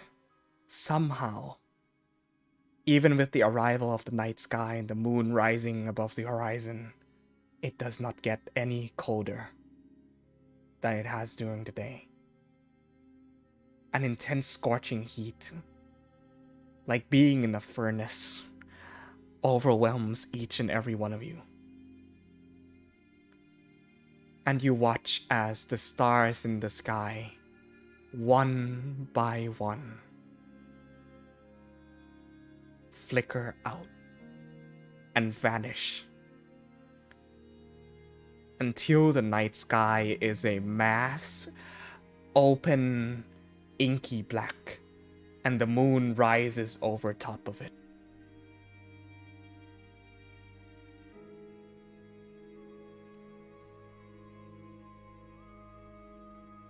Like a ticking clock, the hours of the night pass, a menacing aura of death befalling the encampment. The moon, the last moon, before the end of summer, moves nearer and nearer to its center at the strike of midnight. And as it does, it grows and grows and grows larger. Celestial body of blood crimson red hangs above the sky.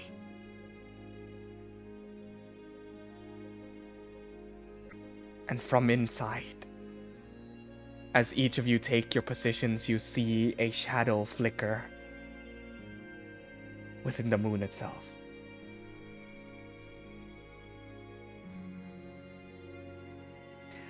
A voice echoes out through the canyons and cliffs to the center of where you are, like a camera zooming in from bird's eye view, right into where all of you stand. Echoing, it says, My name is Arthorn, champion to the Lady of Grief. And today, amidst Our Lady's moon, bloodshot red in the sky, we pray. Oh, we pray to the culling of her foes. Weep, mortals, for the time has come.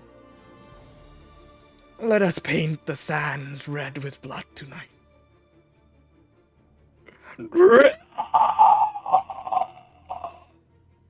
As you see, bat-winged creatures descend from the night sky. Legions of black-armored fiends, eyes bloodshot red. You see 10 of them or so ascend from the blood moon in shadowy waves of night. And a figure in armor, heavy black plates of red, and one glowing eye in the center, carried on both arms by these bat-winged creatures, nearer and nearer into the canyon. As they approach in the night sky, both ends of the tunnel, of the bottleneck, alarms go off. 1, 2, 3, 4, 5, 6, 7, 8. You see flames spark up. Surrounding you on the cliff face of the mountainside. These elvish forms, Eladrin, but wreathed in fire and flame. The culling has begun, and the red blood moon, the last one of summer, descends on Noseamba. And as that begins, Fucking sick. that's where we're gonna end the session tonight. Oh boy. Oh, I'm so excited. Okay. Thank you everybody for joining us on stream. Pick back up next week as we fight the armies of the Lady of Grief amidst the blood moon. Thanks, stream. Goodbye, guys. Thanks, Jane. Bye everybody. Bye-bye. Take care.